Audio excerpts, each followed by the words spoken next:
Boa noite a todos. Sejam muito bem-vindos ao Experience Talks, o evento que irá simplificar o tratamento do câncer de próstata. Eu sou Débora Bueno e essa noite teremos um evento cheio de conteúdo, preparado com muito cuidado e carinho para todos vocês. E vocês também vão fazer parte dessa noite. Depois da última apresentação do dia, teremos uma votação sobre o caso clínico que será apresentado pelo nosso chairman, Marco Sadi. Teremos a participação de todos os nossos convidados de hoje e a discussão dependerá de como vocês votarem. Mas mais para frente eu explico como vai funcionar, ok? E para dar início ao nosso evento, eu chamo com muito prazer o nosso gerente geral às telas, Pharma Brasil, Ricardo Ogawa. Tudo bem, Ricardo? Tudo bom? Seja bem-vindo. Obrigado. Boa noite a todos.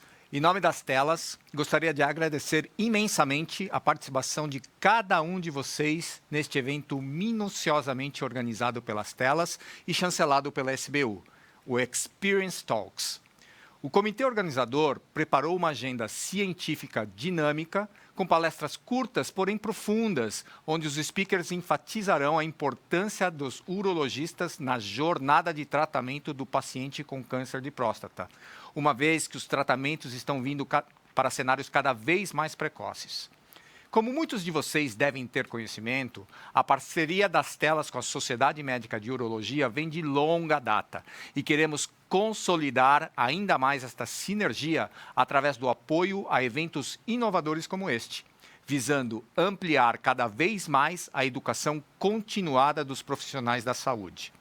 Gostaria também de reforçar o compromisso das telas em transformar os cuidados de saúde, tornando ciência inovadora em valor para os pacientes.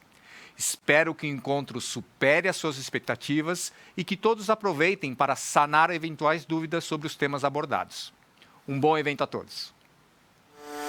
O que faz com que estejamos aqui hoje reunidos? Um mesmo propósito. Queremos transformar a ciência inovadora em valor para os pacientes. Mais do que números e pesquisas, o que nos move é a paixão por transformar vidas. Com o Xtandi, queremos estar junto com você no desafio de tratar o câncer de próstata avançado e seguimos na busca por inovação. E para superarmos esse desafio e gerarmos impacto positivo na vida das pessoas, sabemos da importância da união e da troca de conhecimento em prol dos nossos pacientes. As telas abrem as portas para que possamos juntos traçar melhores caminhos e continuar transformando a vida dos pacientes com soluções únicas. Experience Talks. Sejam bem-vindos!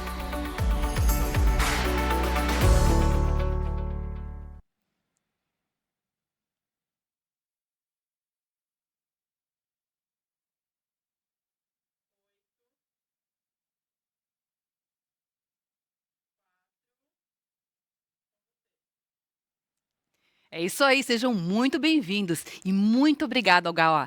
E dá para dar sequência, convido agora ao palco o nosso chairman do evento, Dr. Marco Sadi, professor adjunto e livre docente em urologia na Unifesp.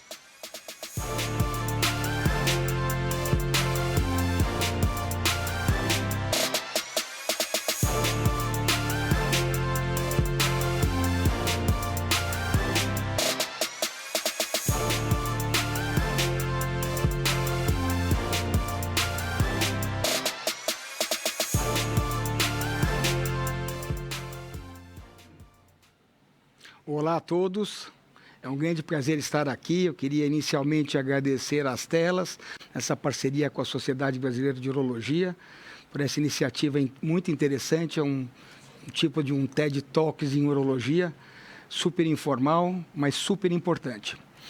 Eu estava pensando como que eu iria abrir essa sessão e eu pensei que se a gente tivesse dormido em 2010 e tivesse um câncer de bexiga e tivesse acordado agora, a gente estaria completamente atualizado sobre o câncer de bexiga.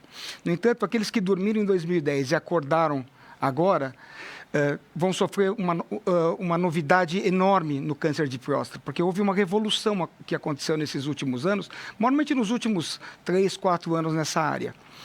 E é para isso que nós estamos aqui hoje. Nós temos um contingente enorme de experts da área, que são conhecidos de todos na urologia e que vão nos informar sobre as novidades que aconteceram predominantemente nos últimos anos, que é algo que revolucionou e está revolucionando a conduta dessa doença. E eu gostaria, então, de iniciar isso começando com a primeira aula. Eu tenho certeza que nós vamos ter um evento muito bom e nós vamos ter um aprendizado enorme com esse tipo de novidade de apresentação. Muito obrigada, doutor.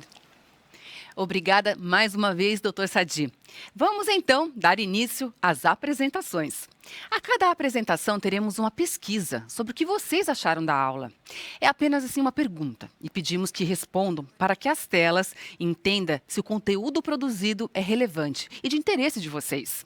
Essa pesquisa aparecerá abaixo da tela de transmissão aqui, ó, durante a apresentação do convidado. E você pode escolher de 1 a 5 estrelas. Para avaliar, basta rolar a página para baixo, aqui, ó. Estão vendo aqui na transmissão, durante a transmissão? E caso esteja em tela cheia, é só apertar o ESC. Convido agora ao palco Dr. Murilo Luz, uro-oncologista do Hospital Beneficência Portuguesa e Hospital Erasto Gartner, para a palestra Paciente operado com recidiva bioquímica. Como conduzir esse paciente?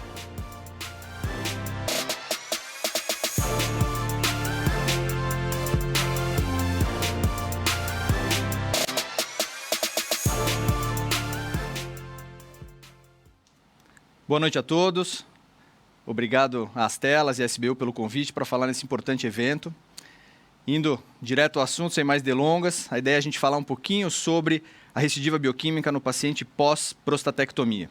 Esse é um tema bastante relevante do dia a dia aí dos urologistas e oncologistas. Esse é o disclaimer e esses são os meus conflitos de interesse. A recidiva bioquímica, é claro, que é uma frustração para nós urologistas principalmente, né? Ninguém quer ver um paciente que você tinha esperança de resolver essa doença em definitivo, tendo um PSA que está voltando, uma doença que está se reapresentando. É uma frustração para o paciente, é uma frustração para a gente como médico, sem dúvida nenhuma. Mas isso vai acontecer, não tem jeito, 20 a 40% dos casos após a prostatectomia vão ter recidiva bioquímica. Isso pode acontecer em alguns poucos anos aí após o nosso procedimento. O prognóstico, no entanto, dessa recidiva bioquímica é muito heterogêneo. Alguns pacientes vão evoluir de maneira muito ruim e outros pacientes de uma maneira bastante mais indolente, né, e vão ter doenças muito menos agressivas. Muitos não vão ter nem manifestação clínica da recidiva bioquímica. Alguns pacientes vão passar longos anos com essa recidiva, tratada ou não tratada muitas vezes, e sequer vão apresentar alguma doença visível aí em algum exame de imagem. Os preditores que nós temos hoje em dia, né, de scores aí de Gleason e de estadiamento local, nem sempre são tão precisos em dizer quem vai ter recidiva. A gente opera um paciente com uma doença um pouquinho mais avançada e não necessariamente ele vai recidivar. Outras vezes se opera um paciente T2, um Gleason 7, uma doença menos agressiva e, infelizmente, ele acaba tendo uma recidiva. Importante entender que o resgate, né, nessas recidivas ele é eficaz, mas ele está longe de ser padronizado e a gente vai ver isso. A definição vem mudando, né? A gente tinha a nossa clássica definição aí de 0,2, né, de PSA pós-operatório. Isso vem mudando um pouquinho, a gente vê, por exemplo, no estudo Radicals, né, de radioterapia e de resgate comparada com o resgate precoce, comparada com a adjuvância, a gente teve já uma definição que qualquer elevação acima de 0,1 ou 3 elevações consecutivas já era considerado. E muitos consideram qualquer elevação de PSA pós-prostatectomia como uma recidiva. Claro que a gente vai ter aquele paciente que tem, eventualmente, um pequeno resquício de uma próstata benigna, e nesse caso, talvez a gente vá fazer algum tipo de overtreatment para um paciente que tem só um resquício de alguma doença benigna. A gente entende que esse é um estado heterogêneo. A recidiva bioquímica vai se apresentar de muitas maneiras, né? A gente vê aqui, por exemplo, no gráfico à direita de vocês, conforme o tempo de duplicação de PSA, por exemplo, vocês podem ver que a perspectiva de sobrevida desses pacientes é muito diferente, né? Sendo uma mesma recidiva bioquímica, mas com tempo de duplicação muito diferente. Se esse PSA permanece após a cirurgia ou se ele recorre após um tempo de PSA zerado, outra coisa que também vai fazer uma diferença importante. O Gleason, o estadio inicial, o PSA inicial, até não o PSA da recidiva, mas o PSA inicial desse paciente também vai ser um fator prognóstico. E como eu já mostrei aqui nesse gráfico, o tempo de duplicação de PSA, sem dúvida nenhuma, muito importante.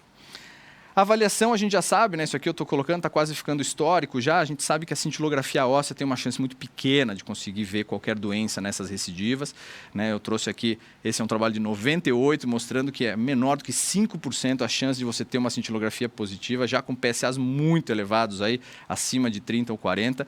Então, sem dúvida nenhuma, a cintilografia vai falhar bastante para diagnosticar qualquer doença mais localizada, uma doença ainda oligometastática. Hoje, obviamente, a gente está usando nova geração de imagem, né, os PETs, PSMA particularmente, PET colina, outros que foram utilizados, e a gente já tem, né, a gente já sabe que esses pacientes, esses testes, na verdade, vão ter uma sensibilidade muito melhor. Eles vão trazer até 70% de mudança de conduta para esses pacientes, então não é um teste feito sem um motivo, ele vai realmente trazer uma mudança de conduta. E agora a gente já tem alguns dados que ele vai mudar o prognóstico também. Muita gente falava, poxa vida, a gente vai achar mais doença, a gente vai ter uma doença que eu estou vendo agora, ela é diferente, mas será que vai mudar o prognóstico, tratar essa doença baseado nesse exame?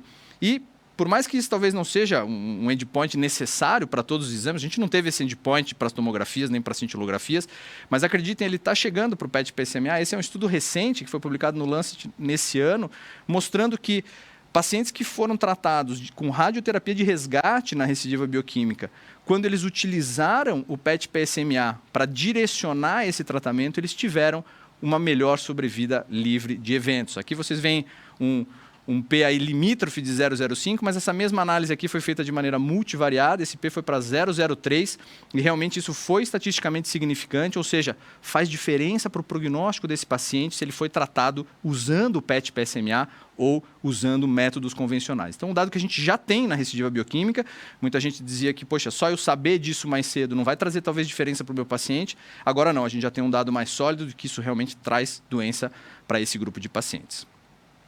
A gente deve esperar esse PET-PSMA na recidiva ficar positivo, né? Ou seja, eu faço lá com 0,2, com 0,3 e não tenho doença, eu vou esperar até 0,8, até 1 a 1,5 de PSA para esse PET ficar positivo? Idealmente não, a gente não tem um bom estudo randomizado para isso, mas possivelmente isso não é a maneira adequada. A gente tem esse dado aqui do Andrew Stephenson lá, de anos atrás, na verdade, que foi atualizado. Esse dado mostra que quanto mais esse PSA vai subindo na recidiva, mais a gente vai perdendo a chance de resgatar efetivamente esse paciente. Então hoje, frente a um PET-PSMA negativo, com 0,1, com 0,2, a gente tem a tendência de manter o tratamento tradicional e fazer realmente a radioterapia de resgate. E quais são as opções, no final das contas, né? O que a gente pode fazer para essa recidiva hoje em dia? Radioterapia de resgate, com ou sem hormonioterapia. Hormonioterapia isolada é uma coisa que pode ser utilizada em alguns casos. Apenas observação, eu falei para vocês, muitos pacientes não vão desenvolver doença clínica, ou a terapia dirigida para as metástases. Esse é um estudo que ficou bastante famoso, né? Foi apresentado na Astro em 2018, que é o SPORT Trial, mostrando que associar radioterapia de resgate da próstata mais a pelve, mais hormonioterapia, teria benefício nesse grupo de pacientes.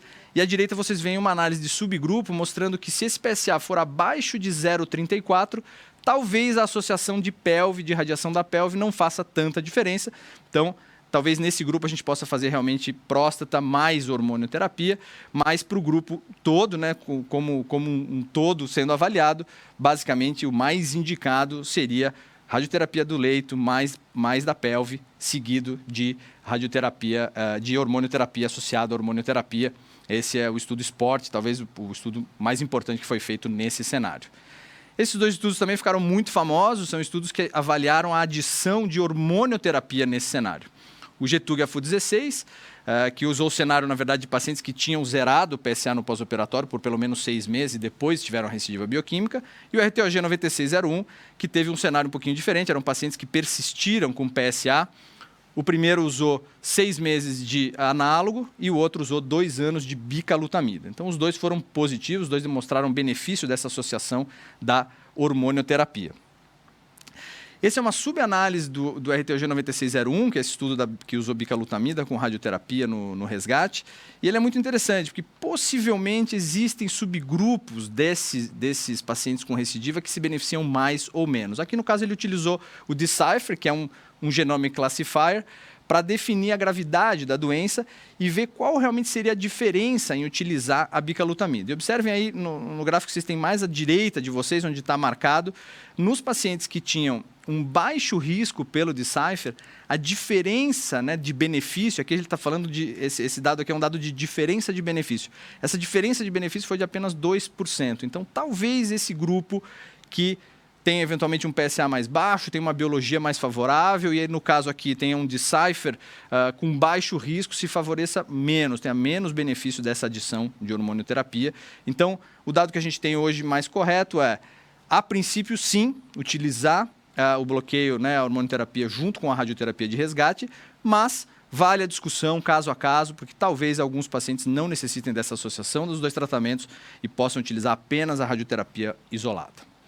Linfadenectomia de resgate, a gente já teve mais empolgado com isso, hoje em dia a gente realmente tenta selecionar bem, mas, sendo bem resumido, os melhores candidatos para pacientes que têm aí linfonodos, principalmente pélvicos, são aqueles que têm até 2 linfonodos, um PSA abaixo de 4, idealmente não tenham um Gleason maior do que 7 na peça e um tempo de duplicação de PSA acima de 3 anos. E vocês veem aqui nesse gráfico, essa já é a atualização do trabalho do Brigante, que alguns pacientes, talvez algo em torno de 20%, possam ter uma sobrevida a longo prazo após essa linfadenectomia sem recidiva bioquímica, sem nova recidiva bioquímica. Tá? E concluindo, a terapia dirigida para metástase é uma outra coisa que tem ganho bastante espaço também. A gente não tem dados sólidos, aí, randomizados, né, de sobrevida para esse grupo de paciente, mas os 3 mais famosos trials aí, o STOMP Trial, o Oriole e o Saber Comet, têm desenhos um pouquinho diferentes. Alguns usaram imagens convencionais, outros usaram nova geração de imagem. O Saber Comet associou outras doenças, não só o câncer de próstata, mas de maneira geral, o que eles mostraram foi que a gente conseguiu ganhar algum tempo de sobrevida livre de hormonioterapia. Isso ainda não pode ser considerado um tratamento padrão, mas hoje, numa recidiva, principalmente numa nova geração de imagem, onde a gente tenha pequenos focos de metástase, talvez valha a discussão se esse paciente pode ou não se beneficiar de uma terapia dirigida para metástase, seja ela cirúrgica, com uma linfadenectomia de resgate, por exemplo, seja ela utilizando radioterapia ou radiocirurgia. Concluindo, eu acho que a recidiva bioquímica, a gente já tem uma definição que está, vamos dizer, quase padronizada, né? A gente já tem praticamente uma segurança em dizer o que é uma recidiva bioquímica, pelo menos. Na avaliação dessa recidiva bioquímica com nova geração de imagem, eu acho que a gente já está quase lá, a gente já melhorou muito, né? Antigamente a gente ficava absolutamente às cegas e hoje a gente está muito mais entendendo o que está acontecendo. E no manejo, eu acho que a gente ainda tem muito a aprender, com certeza a gente ainda vai evoluir bastante e novas pesquisas vão nos trazer ainda nova luz sobre esse cenário. Obrigado mais uma vez pelo convite, eu deixo com a Débora agora. Parabéns pela palestra, doutor. Muito obrigada, viu? E parabéns mais uma vez pela palestra, doutor Murilo. E agora convido ao palco o doutor Walter Costa, oncologista do Núcleo de Urologia do AC Camargo Cancer Center, para a sua apresentação, o papel do tratamento local no câncer de próstata avançado, cirurgia, radioterapia ou NAT. Por favor, doutor.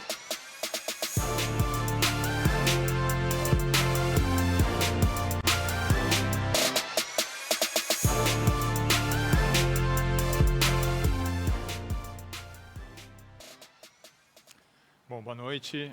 Primeiramente, gostaria de agradecer e parabenizar as telas e toda a equipe de produção por esse evento novo e inovador. Eu espero que o pessoal que esteja em casa aí aproveite bastante.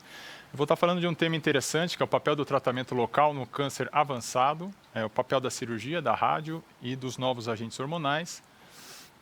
Esses são meus conflitos de interesse. Antes da gente falar do que fazer, a gente tem que tentar definir bem o que é a doença avançada. Então, a gente tem algumas definições diferentes. À esquerda aqui do slide, a gente tem a definição baseada no alto risco do Latitude, que fala em a presença de doença hepática ou 3 spots no esqueleto. No centro, a gente tem a definição de alto e baixo volume de acordo com o Charted, que fala em uma doença hepática ou 4 ou mais lesões ósseas. E nós temos uma definição mais recente, que é a definição de oligometástase, que geralmente é aquela doença identificada durante a avaliação com métodos de imagem mais modernos, como PET e PSMA. Então, o que fazer nesse cenário? Como a gente pode individualizar o tratamento? Do ponto de vista sistêmico, o tratamento com novos agentes hormonais, a gente tem uma gama de possibilidades, né, de estudos de nível 1 de evidência. Então, a enzalutamida com os estudos Enzamet e ARTES, a abiraterona com Latitude e a apalutamida com Titan, de 2019. Todas as drogas provadas, úteis e eficazes nesse cenário M1 sensível à castração. Então, se a gente tem tanta droga e tanta opção, por que considerar o tratamento do tumor primário? Então, nós temos alguns estudos que avaliaram essa possibilidade. Esse é um estudo avaliando na era do docetaxel, então pacientes tratados com quimioterapia, qual era a taxa de sobrevida dos doentes. E vocês podem ver que ainda sendo tratados com quimioterapia, pesadamente tratados, a sobrevida mediana deles girava em torno de 50 meses. E isso independente do perfil de doença metastática, seja doença óssea exclusiva, linfonodal ou a combinação de ambos. Então, ainda existe, apesar de toda essa gama de possibilidades de tratamento sistêmico, a gente sabe que existe ainda espaço para melhora do tratamento do paciente metastático. Um conceito também muito interessante, já aprovado em uma série de neoplasias e em câncer de próstata não é diferente, é a questão do implante celular do câncer. Os clones que vão gerar as metástases geralmente vêm do tumor primário. Então, mesmo você fazendo um tratamento da doença sistêmica, você reduzir ou retirar essa colônia de células presentes no tumor primário pode ajudar no sentido de controlar o volume metastático durante a evolução do paciente. Isso já foi estudado pelo grupo do Dr. De Bono, em que se avaliou a quantidade de CTCs, de células tronco tumorais, na corrente sanguínea de pacientes com câncer de próstata resistente à castração. E é muito claro, quem tem um número maior de CTCs na corrente sanguínea tem uma evolução pior. Então, o prognóstico desses pacientes é pior. Então, do ponto de vista de prognóstico da doença, seria interessante reduzir esse volume de células tronco tumorais. Esse é um estudo bastante interessante, avaliando pacientes que foram incluídos num trial do MD Anderson alguns anos atrás. Esses pacientes foram tratados com quimioterapia e bloqueio hormonal antes do tratamento da doença primária por 1 ano. E aí, posteriormente a esse tratamento, eles foram submetidos a uma prostatectomia radical.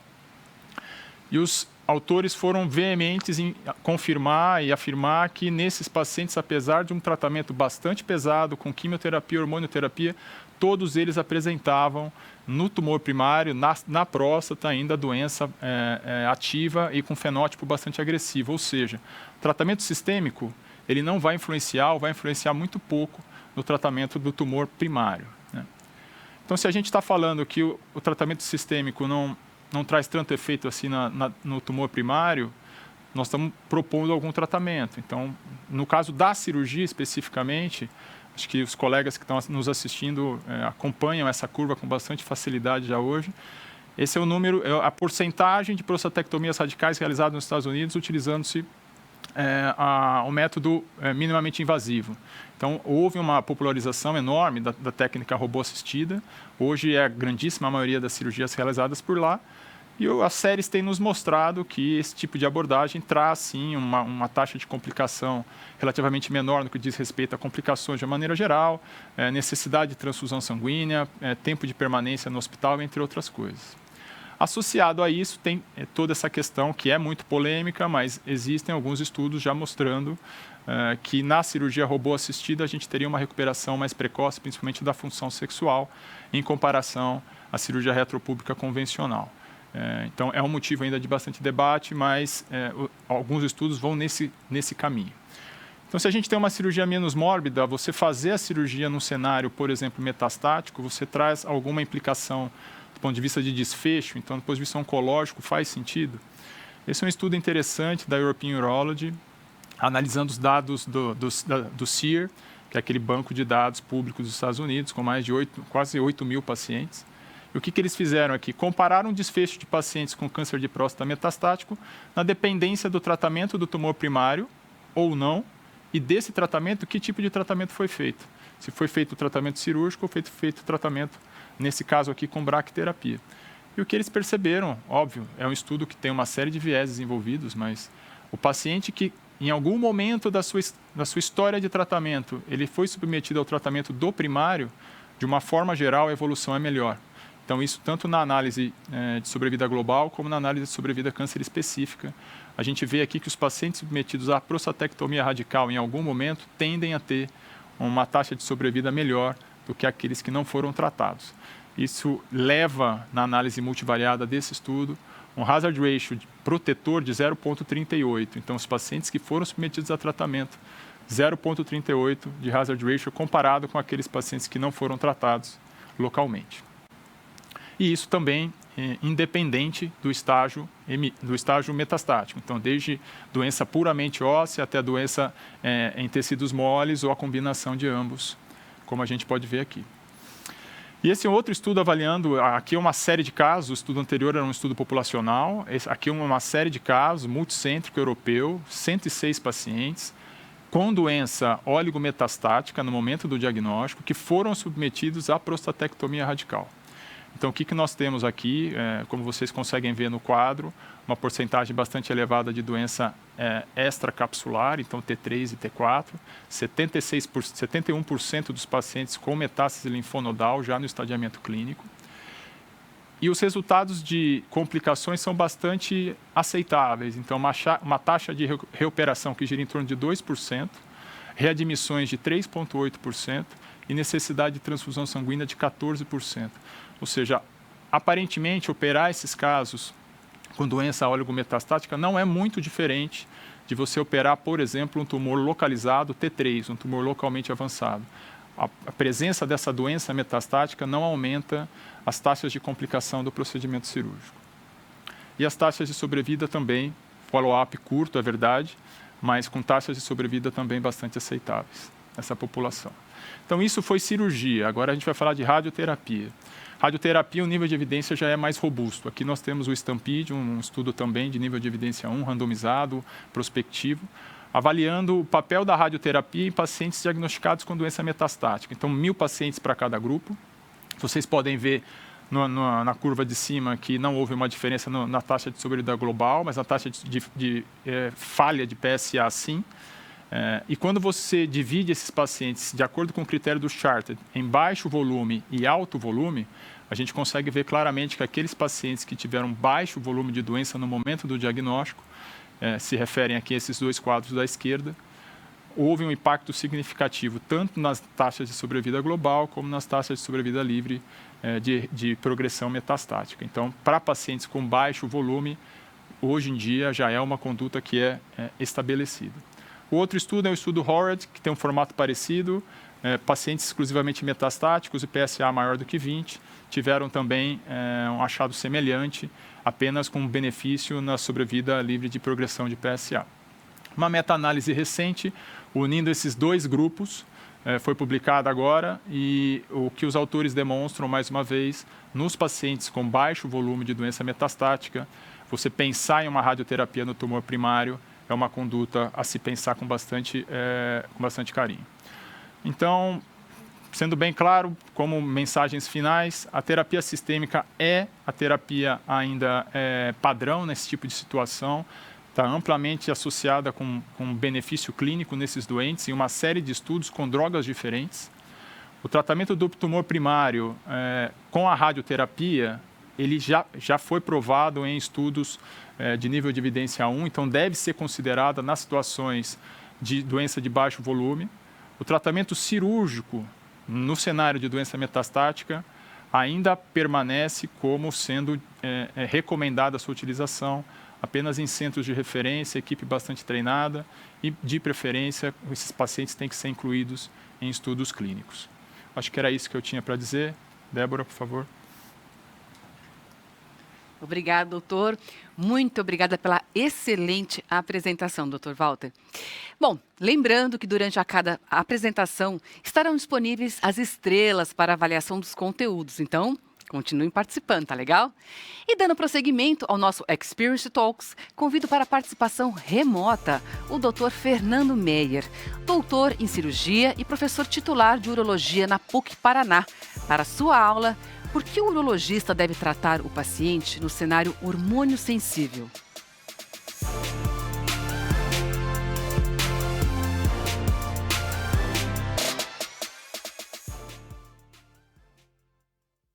Muito obrigado, Débora. Gostaria de agradecer ao ECBU Nacional, às telas, por esse honroso convite para participar desse evento importante com pessoas de renome nacional. Boa noite a todos. O tema que nos foi dado é por que o urologista deve tratar o paciente no cenário da doença hormônio sensível. Esses são os disclaimers e os meus conflitos de interesse. Para que nós possamos, então, discorrer sobre o cenário de doença hormônio sensível, nós devemos fazer uma lembrança de qual é a jornada desse paciente no câncer de próstata, né? Quais são as fases clínicas que esse paciente ele atravessa. A maioria desses pacientes, eles são diagnosticados com uma doença localizada. E nós sabemos que em torno de 30% desses pacientes, eles vão apresentar uma elevação do PSA, ou seja, uma recidiva bioquímica. E a partir daí, esse paciente ele pode evoluir para alguns cenários diferentes. Então, ele pode evoluir para uma doença metastática sensível à castração, ou ele já pode ser diagnosticado com uma doença com metástase, que nós chamamos então da doença metastática de novo, ou evoluir para uma doença não metastática resistente à castração. E a partir desse momento, ele evolui então para uma doença metastática resistente à castração e, posteriormente, o óbito. Nós sabemos que toda essa jornada, o caminho trilhado por esse paciente, em todo esse trajeto, ele pode levar de 10 a 15 anos, desde o diagnóstico até o óbito. Porém, nós sabemos que a doença metastática sensível à castração, ela ocorre em uma grande parte dessa população e é o cenário que nos interessa nessa aula. Obviamente, o câncer de próstata, sendo uma doença dependente de andrógenos, o tratamento padrão passa a ser a castração, seja ela cirúrgica, através da uroquectomia, ou a castração química. E sabemos que o objetivo desse tratamento é suprimir a produção testicular da testosterona para níveis que nós consideramos níveis de castração, ou seja, abaixo de 50 nanogramas por decilitro. Nós sabemos que esse tratamento tem uma alta eficácia, ele reduz o PSA em mais de 90% dos pacientes, e a grande maioria desses pacientes apresenta uma melhora sintomática. Porém, apesar dessa alta eficácia inicial, o tratamento não é curativo. E a grande maioria dos pacientes evolui com doença resistente à castração e acabam indo a óbito. Isso uma sobrevida mediana de aproximadamente 5 anos. Nós, urologistas, estamos muito íntimos do tratamento hormonal desde o trabalho clássico de Higgins e Rodgers, desde 1941, quando ele demonstrou o efeito da castração hormonal no tratamento do carcinoma de próstata metastático. Porém, nós ficamos um longo tempo, um intervalo de tempo muito grande, só tendo essa arma como tratamento. Porém, em 2015, com o estudo Charted, que mostrou a associação da quimioterapia com docetaxel com a terapia de deprivação androgênica, ADT, uma melhora nos desfechos primários e secundários.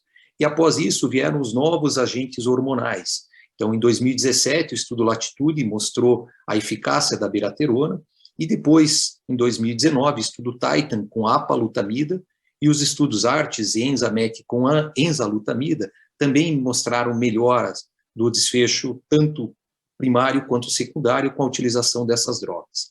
E qual é o racional para se utilizar a terapia combinada do ADT com esses novos agentes hormonais? O estudo do Titan mostrou que, naquele grupo do braço que utilizou somente a ADT, as mutações sistêmicas de resistência, elas se mostraram mais comuns. E quando se utilizou a ADT com os novos agentes hormonais, esse mecanismo de resistência ele foi diferente e ele demorou mais tempo para aparecer. Então, com isso, se mostra o racional da utilização de combinar a ADT com os novos agentes hormonais. Através disso, vários estudos, fase 3, mostraram a eficácia como o Latitude com a abiraterona, o Stampede, o braço G, também com a abiraterona, Enzamet Artes com a enzalutamida e o Titan com a apalutamida, mostraram melhora do desfecho primário quando a gente fala em sobrevida global e sobrevida livre de progressão. E todos eles foram positivos para esses desfechos. E com isso nós temos um armamentário bastante interessante no tratamento da doença do hormônio sensível, com ganho considerável na sobrevida global quando utilizado essas novas drogas.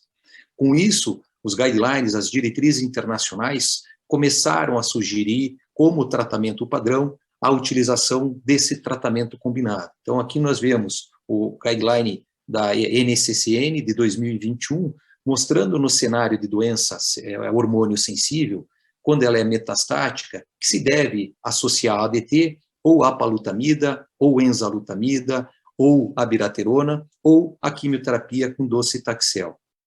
Assim como a diretriz da AUA, da Associação Americana de Urologia, também quando nós pegamos o cenário de doença hormônio sensível, também eles sugerem que deve ser utilizado a ADT com associação de uma dessas drogas.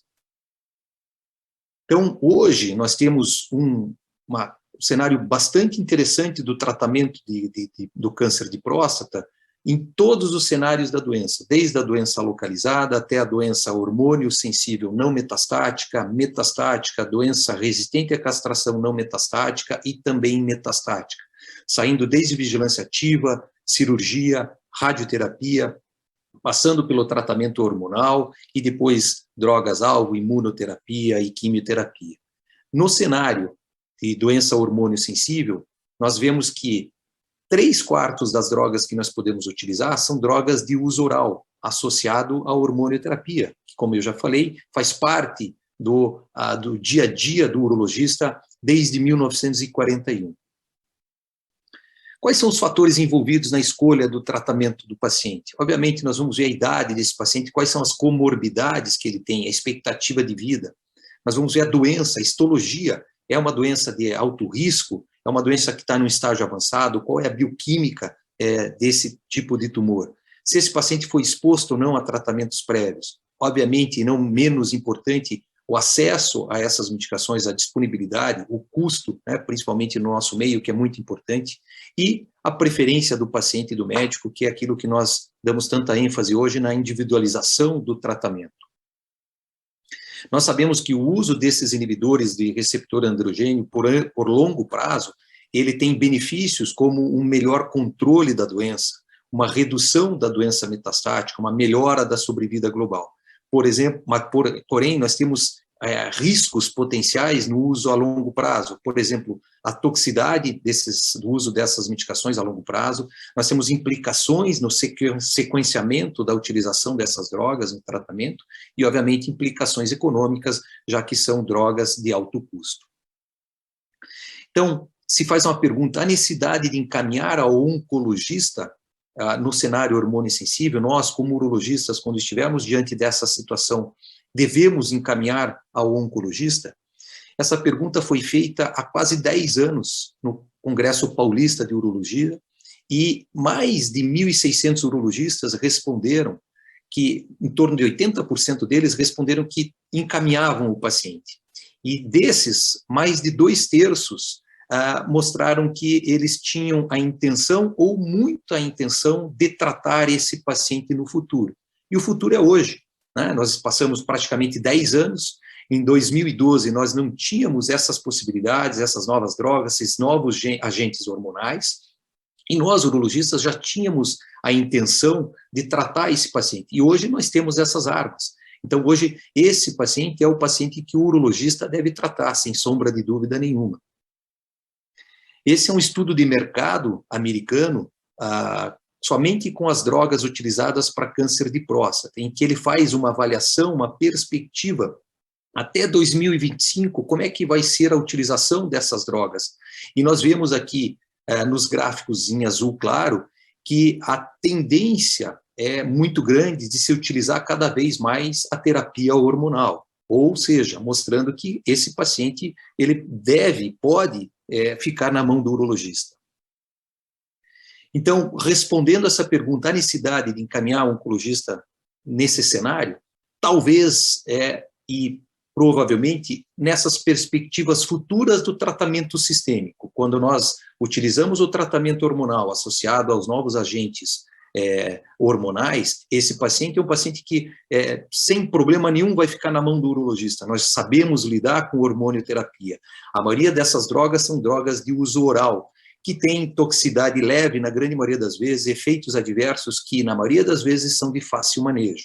Quando nós vamos encaminhar, quando esses pacientes vão precisar de quimioterapia, de docetaxel, cabazitaxel, esse é um paciente que, obviamente, ele precisa ser encaminhado ao oncologista. Quando ele precisar de drogas-alvo, quando ele precisar de imunoterapia, ou o lutécio, que é uma possibilidade nova de tratamento, e até mesmo a utilização de marcadores genéticos. Então, sem sombra de dúvida, aqui nós precisamos dessa multidisciplinaridade, nós precisamos do auxílio do oncologista. E isso, o próprio guideline da Associação Americana de Urologia desse ano, de 2021, ele fala que a natureza do tratamento de câncer de próstata avançado, ele deve ser multidisciplinar. Então, ele deve envolver o urologista, deve envolver os oncologistas e os radioterapeutas. Não temos dúvida que isso vai trazer um benefício maior. Então, a associação nossa, como urologista, com as demais especialidades médicas e paramédicas, ela sempre e vai continuar sendo muito importante para o benefício do paciente.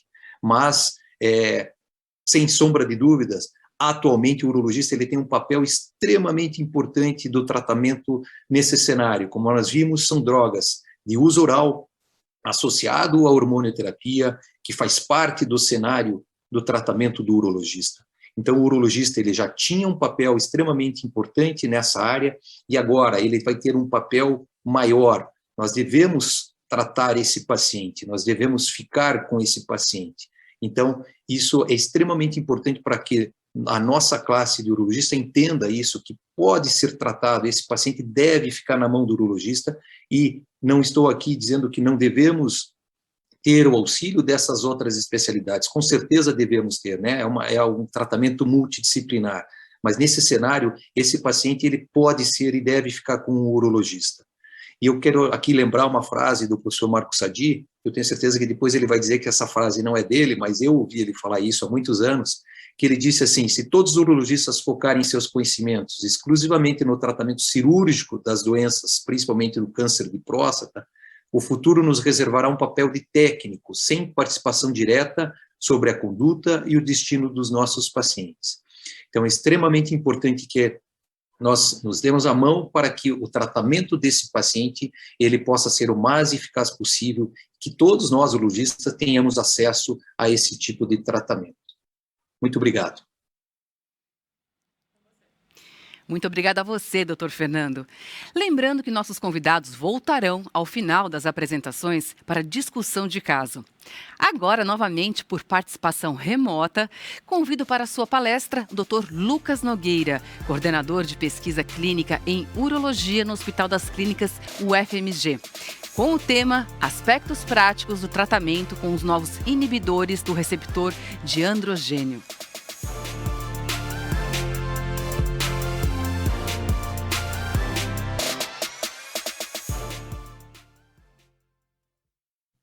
Obrigado, Débora. E agora a gente vai passar um pouco e falar um pouco sobre os aspectos práticos do tratamento com essas novas drogas que foram introduzidas, passadas pelo Fernando na última aula. Vamos falar um pouco sobre o real benefício que esse tratamento tem oferecido aos nossos pacientes, como prescrever, como avaliar esse paciente também, como evitar um pouco dos efeitos colaterais relacionados com essas medicações. Vou passar aqui um pouco, esses são meus conflitos de interesse. E seguindo o último tema, nós temos hoje uma gama muito grande de medicações e de tratamentos que podem ser oferecidos aqui ao nosso paciente com câncer de próstata avançado. Seja daqueles inibidores da produção de andrógenos, como a abiraterona, como bloqueadores ou inibidores de receptor androgênico de segunda geração, como a enzalutamida e também a apalutamida e a darolutamida, quimioterapia com docetaxel e cabazitaxel, radiofármacos como o rádio 223 e terapias-alvo como o olaparib, além de outros que ainda estão em pesquisa e avaliação. Então, se pegarmos o guideline do NCCN de 5 anos atrás, vejam, de 2016, e compararmos com 2021, existe uma mudança enorme de opções, uma gama enorme de opções que a gente pode estar oferecendo para o nosso paciente e, com certeza, isso é relacionado a benefícios tanto de sobrevida como de qualidade de vida, que eu vou mostrar para vocês daqui um pouco. Então, para a gente entender um pouco e mensurar um pouco o benefício que essas drogas levaram ao nosso paciente com câncer de próstata avançado, esse gráfico aqui, essa curva de Kaplan-Meier, ela mostra para a gente o grupo controle, o resultado de sobrevida do grupo controle do Stampede. E o que ele mostra para a gente? Eu acho que vocês podiam guardar bem esse número, que a sobrevida livre de eventos de progressão para esses pacientes por 1 ano, então, ou seja, em 1 ano, a mediana desses pacientes, ele apresentou alguma progressão, e a mediana de sobrevida global, ou seja, de óbito desses pacientes, foi de 3,5 anos. Então, esses pacientes tinham sobrevida mediana de 3,5 anos, isso a gente vai usar um pouco mais para frente para a gente mensurar esse benefício. Então, pegando aqui, por exemplo, o cenário de tratamento de câncer de próstata hormônio sensível metastático, onde a gente tem hoje opções de tratamento com docetaxel, abiraterona, ou enzalutamida ou a apalutamida. Quando a gente pega todos os estudos que mostraram, que avaliaram a sobrevida global nesses pacientes, a gente vê que houve um benefício. Eu vou mostrar para vocês um pouco que a magnitude desse benefício é muito maior do que a gente tinha anteriormente ao uso dessas drogas. Para a gente perguntar assim, por que a gente vai já adicionar um tratamento hormonal a um tratamento de supressão androgênica anterior. A gente vê aqui, por exemplo, nos resultados de sobrevida livre de progressão, doença médica avaliou a enzalutamida nesse cenário sensível à castração metastático, um benefício importante aqui de progressão e também um benefício importante de sobrevida. E na hora que a gente traça aqui a linha da mediana, a gente vê que com 48 meses, lembra que atrás a mediana de sobrevida dos pacientes com tratamento hormonal puro seria de 36 meses, de 3,5 anos ou 42 meses. Aqui a gente vê que com 48 meses essa sobrevida ainda não atingiu a mediana. Podem perguntar, mas é também o grupo controle? Não, mas a gente tem que levar em consideração que, por causa do desenho do estudo, há um crossover importante, razoável desses pacientes, e pacientes que progrediram no grupo controle, eles começaram a receber também a enzalutamida, então a gente tem também que se levar em consideração esse dado.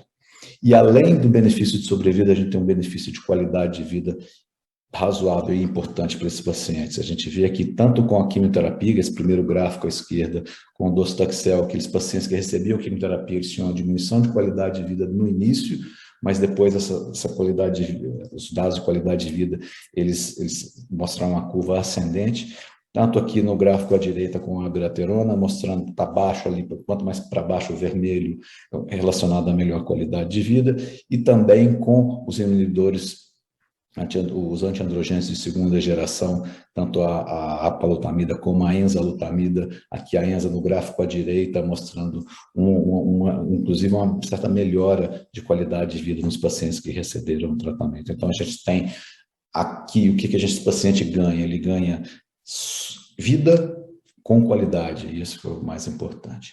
Então, como que a gente vai selecionar esse tratamento aqui? Esse quadro mostra para a gente todas as drogas aprovadas pelo FDA nos Estados Unidos. A gente vê que elas têm indicação por cenário de doença, então metastático, sensível à castração, resistente à castração metastático, não metastático. A gente vê aqui que para cada cenário há drogas específicas que foram testadas naquele cenário, e quando a gente coloca no cenário brasileiro que está aprovado pela Anvisa, está mostrado nesse gráfico aqui. Então, para a gente tentar destacar um pouco as drogas que agem no eixo hormonal, como abiraterona, exalutamida, palutamida, daralutamida, eles estão aprovados praticamente em todos os cenários, com exceção do não metastático sensível à castração. E a gente vê aqui no cenário que foi citado por mim, que é sensível à castração metastático, a gente tem hoje a abiraterona, a enzalutamida e a palutamida aprovados para o uso no Brasil. Pacientes, é bom a gente falar um pouco da avaliação inicial desses pacientes com doença metastática, eles devem ser submetidos a exame de imagem, inicialmente exame que a gente chama de exames convencionais de imagem convencional, ou seja, ressonância ou tomografia de tórax, abdômen e pelve, e a cintilografia óssea para avaliar a presença de metástases ósseas. Não vou falar aqui de PSMA, acho que a gente pode estar falando um pouco de PSMA e de marcadores genômicos na discussão. Esses pacientes são submetidos também, devem ser submetidos a um exame de densitometria óssea para a gente avaliar a saúde óssea desses pacientes, idealmente no início do tratamento, para a gente ter como comparação com a evolução do tratamento, se o tratamento está trazendo algum dano à saúde óssea desses pacientes. Claro, marcadores sanguíneos como PSA, testosterona e fosfatase alcalina fazem parte da avaliação inicial desse nosso paciente. É importante nós definirmos qual é o trajeto da doença desse paciente, ou seja, existem pacientes que foram tratados localmente, sejam por cirurgia ou radioterapia, e vão entrar em quadro de recidiva bioquímica e evoluir para um quadro hormônio sensível metastático ou não metastático, e daí avançar para uma fase de hormônio de resistência à castração, e diferenciar aqueles com doença de novo, ou seja, aqueles que já diagnosticados com doença metastática, porque essa diferenciação ela nos ajuda a escolher a melhor terapêutica para esse paciente, pois talvez sejam doenças com fenótipos diferentes e não simplesmente uma progressão da mesma doença. Então, existem drogas indicadas e testadas em cada cenário, em cenários diferentes. É importante a gente definir de onde a sequência e a progressão da doença. Também é importante a gente definir volume e risco da doença. São conceitos hoje que vieram com os estudos, tanto com Charted ou com Latitude, foram utilizados por todos os outros estudos posteriormente, mas para isso dá para a gente uma noção do burden da doença metastática, ou seja, a quantidade de doença metastática, e para a gente que esse paciente apresenta, e também para a gente poder selecionar algumas medicações. Então, vou citar, por exemplo, que a terapia com docetaxel está indicado principalmente naqueles pacientes com um alto volume de doença, e também, por outro lado, a radioterapia da doença local, em pacientes com doença metastática, está indicada aqueles pacientes com baixo volume de doença. Então, para cada cenário, a gente tem terapias específicas, é importante a gente definir esses grupos. Então, são drogas orais, todas 4 drogas que agem no eixo hormonal, drogas de segunda geração que agem no eixo hormonal são drogas orais. Aqui só uma foto mostrando para a gente os comprimidos, são todos parecidos. O que muda para a gente aqui é a dosagem e a necessidade ou não de concomitância com outras medicações. Então, a abiraterona é 1 grama ao dia, dividido em 4 de 250 ou 2 de 500, e tem que ser associado com prednisona. As glutamidas são 160 miligramas ao dia, divididos, são 4 comprimidos de uma vez, de 40 miligramas. A palutamida também 4 comprimidos de 60 miligramas. A darolutamida aqui um pouco diferentes, são 1.200 miligramas diárias, divididas em 2 tomadas de 600 miligramas de 12 em 12 horas. Então, elas têm algumas peculiaridades, mas aqui dá para a gente ver direitinho como é que é feita a administração dessas drogas. É importantíssimo a gente lembrar que esses pacientes muitas vezes são multifarmácia, então eles têm utilizam vários outros medicamentos, e é bom a gente checar que existem interações medicamentosas de todas essas drogas que a gente tem falado com medicações muitas das vezes de uso comum. Então, estou listando aqui para a gente 3 sites aplicativos que a gente pode facilmente checar interação medicamentosa, não só dessas drogas, como eu acho importante a gente colocar isso na nossa prática clínica ou qualquer outro cenário clínico. Como é que a gente faz a prescrição? Então, aqui eu estou pegando um pouco de um material que foi produzido pela Sociedade Brasileira de Urologia para orientar-nos como prescrever esse paciente. A gente tem que estar em mãos, informações importantes que a gente tem que ter, é o data do nosso diagnóstico inicial, como que esse paciente já foi tratado, os níveis de PSA, os resultados de exame de imagem que o paciente tem, o estado atual, como esse paciente está agora e, com certeza, o nome da medicação, a prescrição e a posologia que a gente quer utilizar. Nesse QR Code que a gente tem no site, nesse material da SBU, a gente pode ir direto para um formulário. Aqui esse filme aqui está mostrando para a gente como é que ele é bem dinâmico. Esse formulário a gente coloca todas essas informações e já é gerado daí um PDF que pode ser impresso para poder ser entregue ao paciente ou à fonte pagadora para o recebimento da medicação. Também esse QR Code a gente pode fazer a receita médica, é só colocar ali os dados da receita que são colocados e anexar os laudos de PSA, imagem e biópsia, e daí esse paciente ele vai começar o processo de receber essas medicações. A gente vê que é bem tranquilo, é bem fácil, não tem muito mistério. Tá? Importante também a gente falar que não existe restrição ao urologista ou qualquer outro médico ou de outra especialidade na prescrição dessas medicações. Infelizmente, alguns colegas oncologistas e algumas instituições ainda insistem em uma portaria que foi divulgada em 2007, que dava à oncologia clínica a exclusividade na prescrição de medicações oncológicas no Brasil. Isso há mais de 14 anos, isso não existe mais, e a gente pode ser acessado. Quem tiver algum problema, é só nos procurar na SBU, que a gente vai apontar o caminho para poder resolver essa situação, como já aconteceu algumas vezes de algumas declarações que foram feitas por nós, de colegas específicos que estavam tendo problemas para essa prescrição na sua instituição.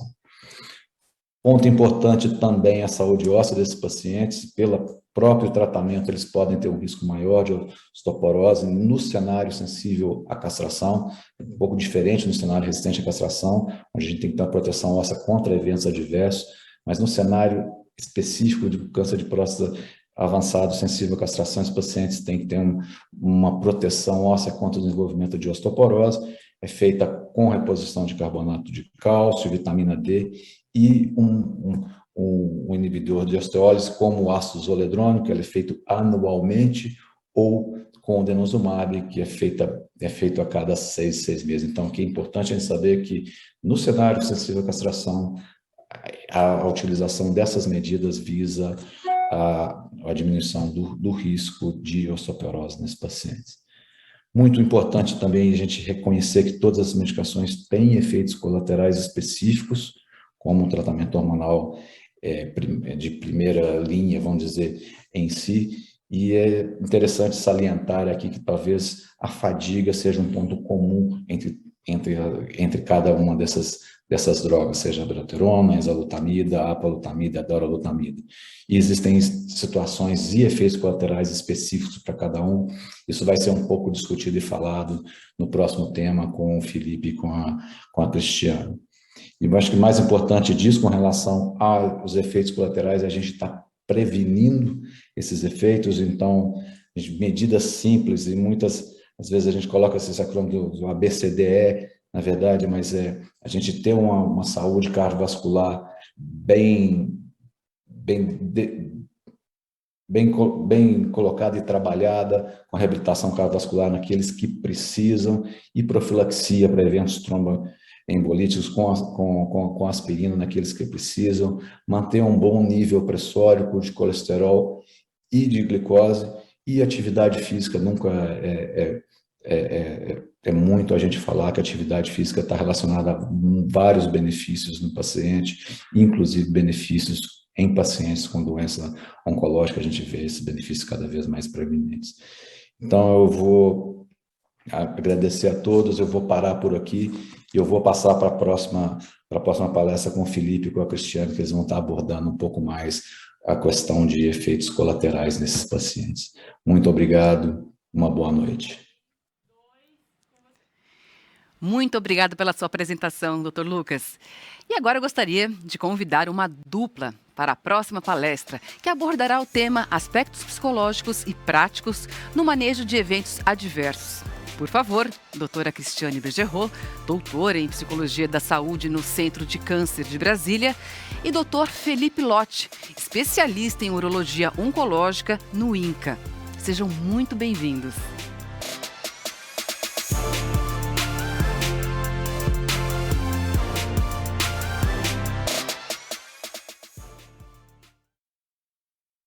Obrigado, Débora, pelo convite. Obrigado às telas também.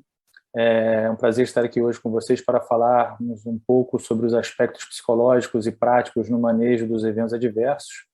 Vou passar então a palavra agora para a doutora Cristiane, que vai dar seguimento, e eu retorno no final dessa palestra com vocês. Olá, boa noite. Também gostaria de agradecer a organização desse evento e ao pessoal das telas.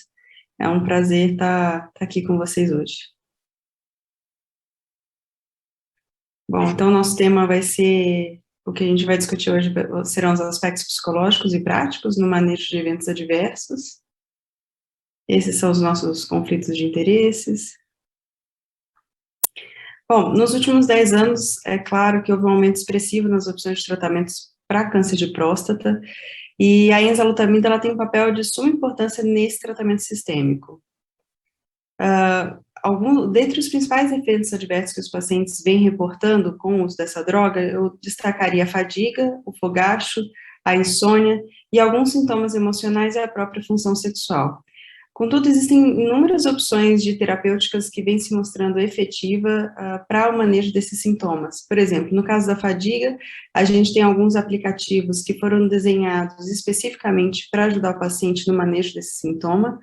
A própria meditação mindfulness, ela é um importante recurso que tem minimizado bastante a fadiga.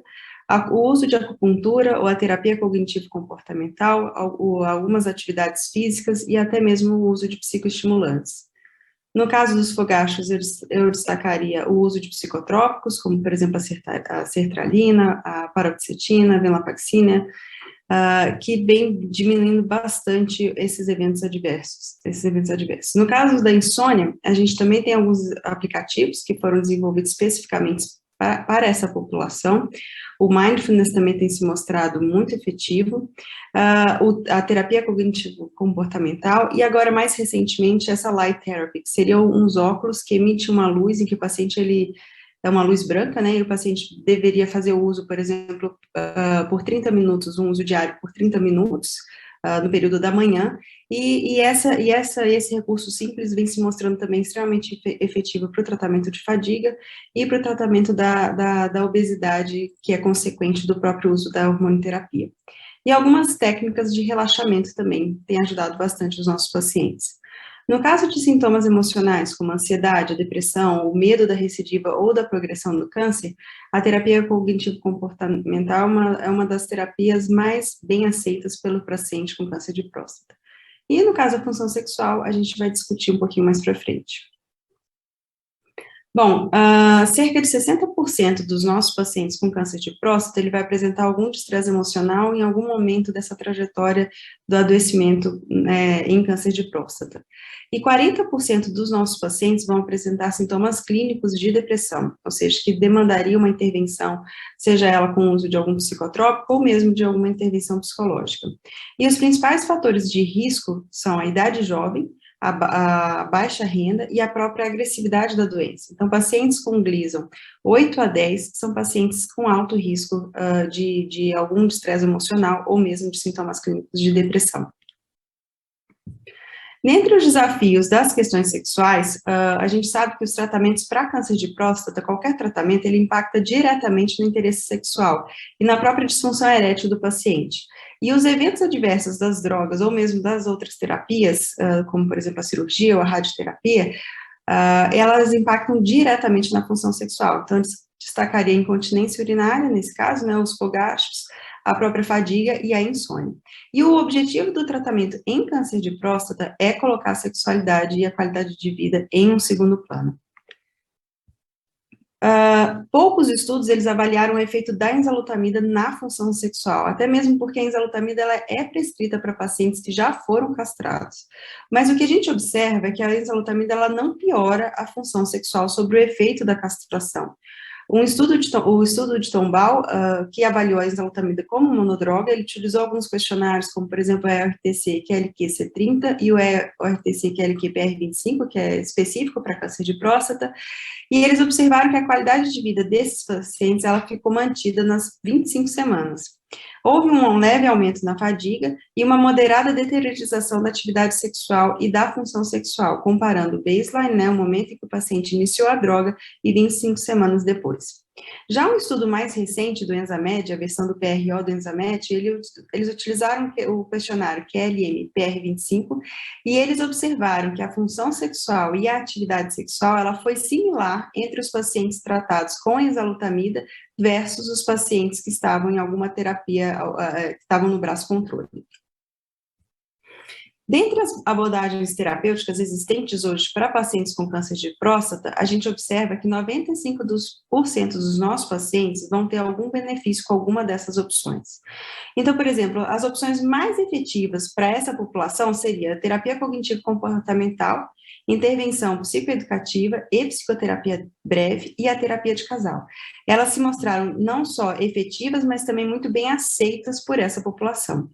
Dentre os tratamentos medicamentosos, o Viagra, o Cialis ou o Levitra, eles podem ajudar nessa disfunção erétil. E, inclusive, é recomendado o uso profilático, em que o início dessas medicações se daria antes do início do tratamento, com o uso contínuo durante a radioterapia e logo após a prostatectomia. E aí eles observam que esse uso profilático, ele auxilia a manter a musculatura e a integridade do fluxo sanguíneo. Mas aí, em qualquer uma dessas opções, é importante lembrar que existe uma diferença muito grande entre a expectativa do paciente, ou seja, aquilo que o paciente espera dessa terapêutica, e o próprio sucesso dessa terapêutica. Então, às vezes, a gente obtém o sucesso, mas não necessariamente é aquilo que o paciente estava esperando. Não é raro os casos em que a gente, em contato com o paciente, ele tem uma expectativa daquilo que ficou registrado na memória dele da época em que ele tinha lá seus 20, 25 anos.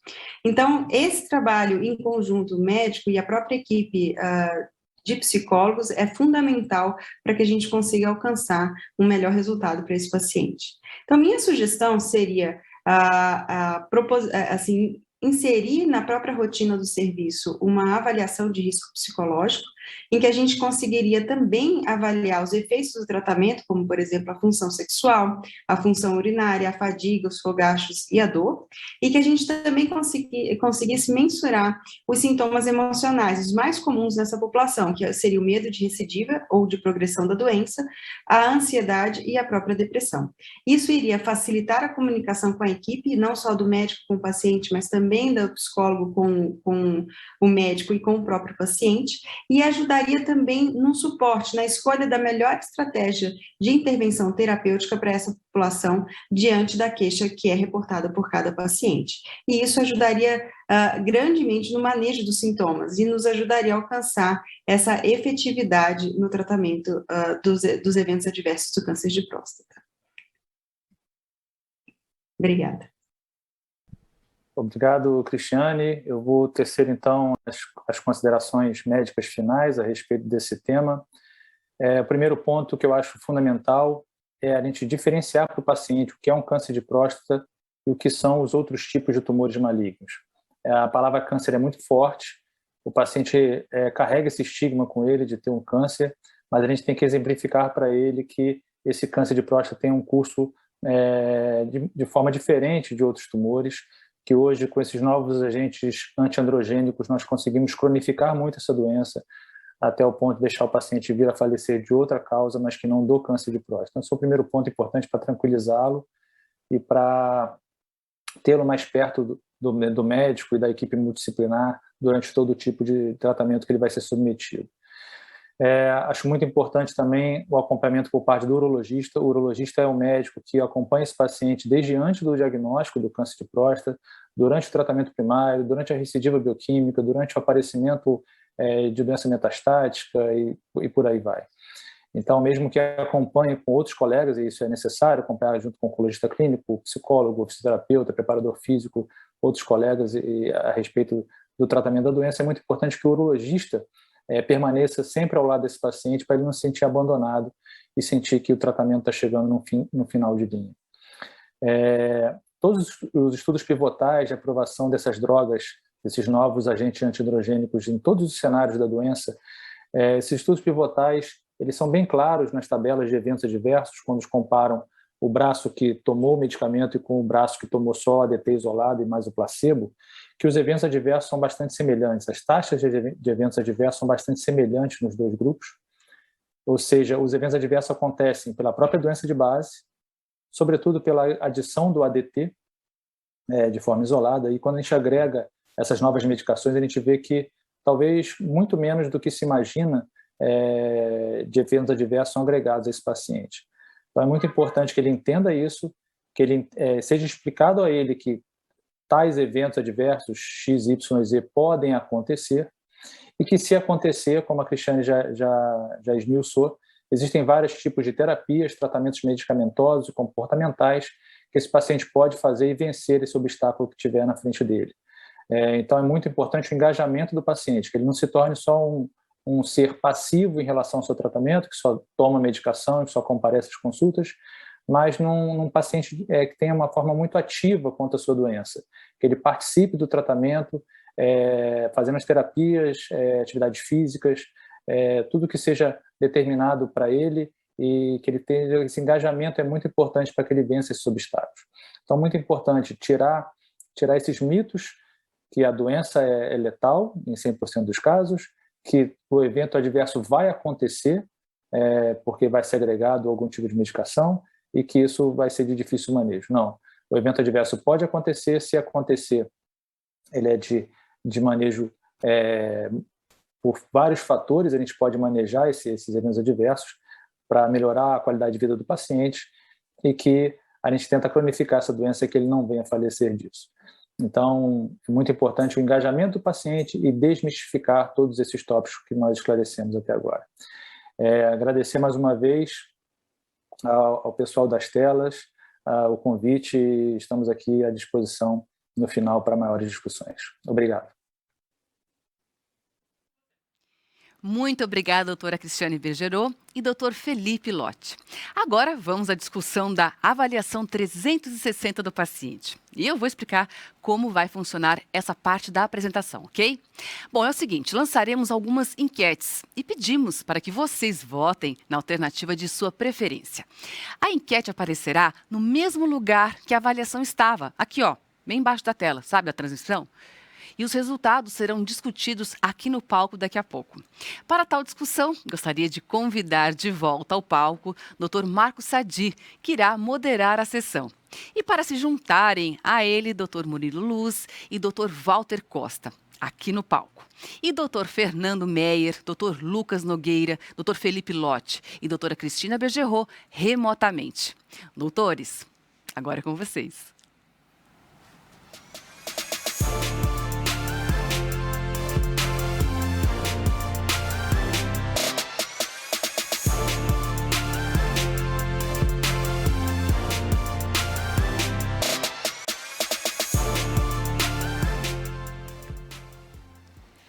Olá, vamos iniciar discutindo um caso verdadeiro de câncer de próstata. Tem algumas perguntas interativas, então eu gostaria que vocês votassem nelas, estimulo vocês a votarem, porque assim a gente fica sabendo a resposta da população e nós tiramos as informações, nós apertamos os experts aqui, né? Vamos começar. Esse é um caso verdadeiro, aqui são meus conflitos de interesse. Então, esse é um caso comum. Paciente, 62 anos de idade, tinha um PSA de 2, estava seguindo com o clínico, depois o PSA foi para 4, ele foi no urologista, o toque era uma próstata pétrea, foi feita uma ressonância, tinha realmente uma suspeita de câncer, foi biopsiado, era um Gleason 8, com padrão cribiforme, infiltração perineural, em suma, um caso que sugere um tumor de alto risco. Foi estadiado com tomo de tórax e abdômen, cintilografia normal, tinha hormônio normal, clinicamente estava muito bem. Então, esse paciente foi feita uma prostatectomia radical e linfadenectomia estendida. O anátomo veio um Gleason 9, com extensão extracapsular, mas as margens estavam livres. Tinha uma vesícula comprometida, foi tirado bastantes nódulos. Teve 21 linfonodos, um estava positivo. E com um mês ele voltou e ele estava continente e com ereção. A esposa veio junto, estava tudo confirmado. Então, a primeira pergunta que eu queria fazer para vocês, por acaso esse paciente tinha um PSA de 3 inicialmente, e um mês depois está com PSA de 3. Nós vamos abordar esse assunto. Mas assumindo que o PSA tivesse ficado dentro da rotina, a primeira pergunta que eu faço é, esse paciente merece radioterapia adjuvante? Ou seja, porque o PSA, se tivesse zerado, PSA em níveis indetectáveis. Vamos votar? Enquanto isso, o pessoal aqui vai pensando o que eles vão falar, que tem muita conversa para falar.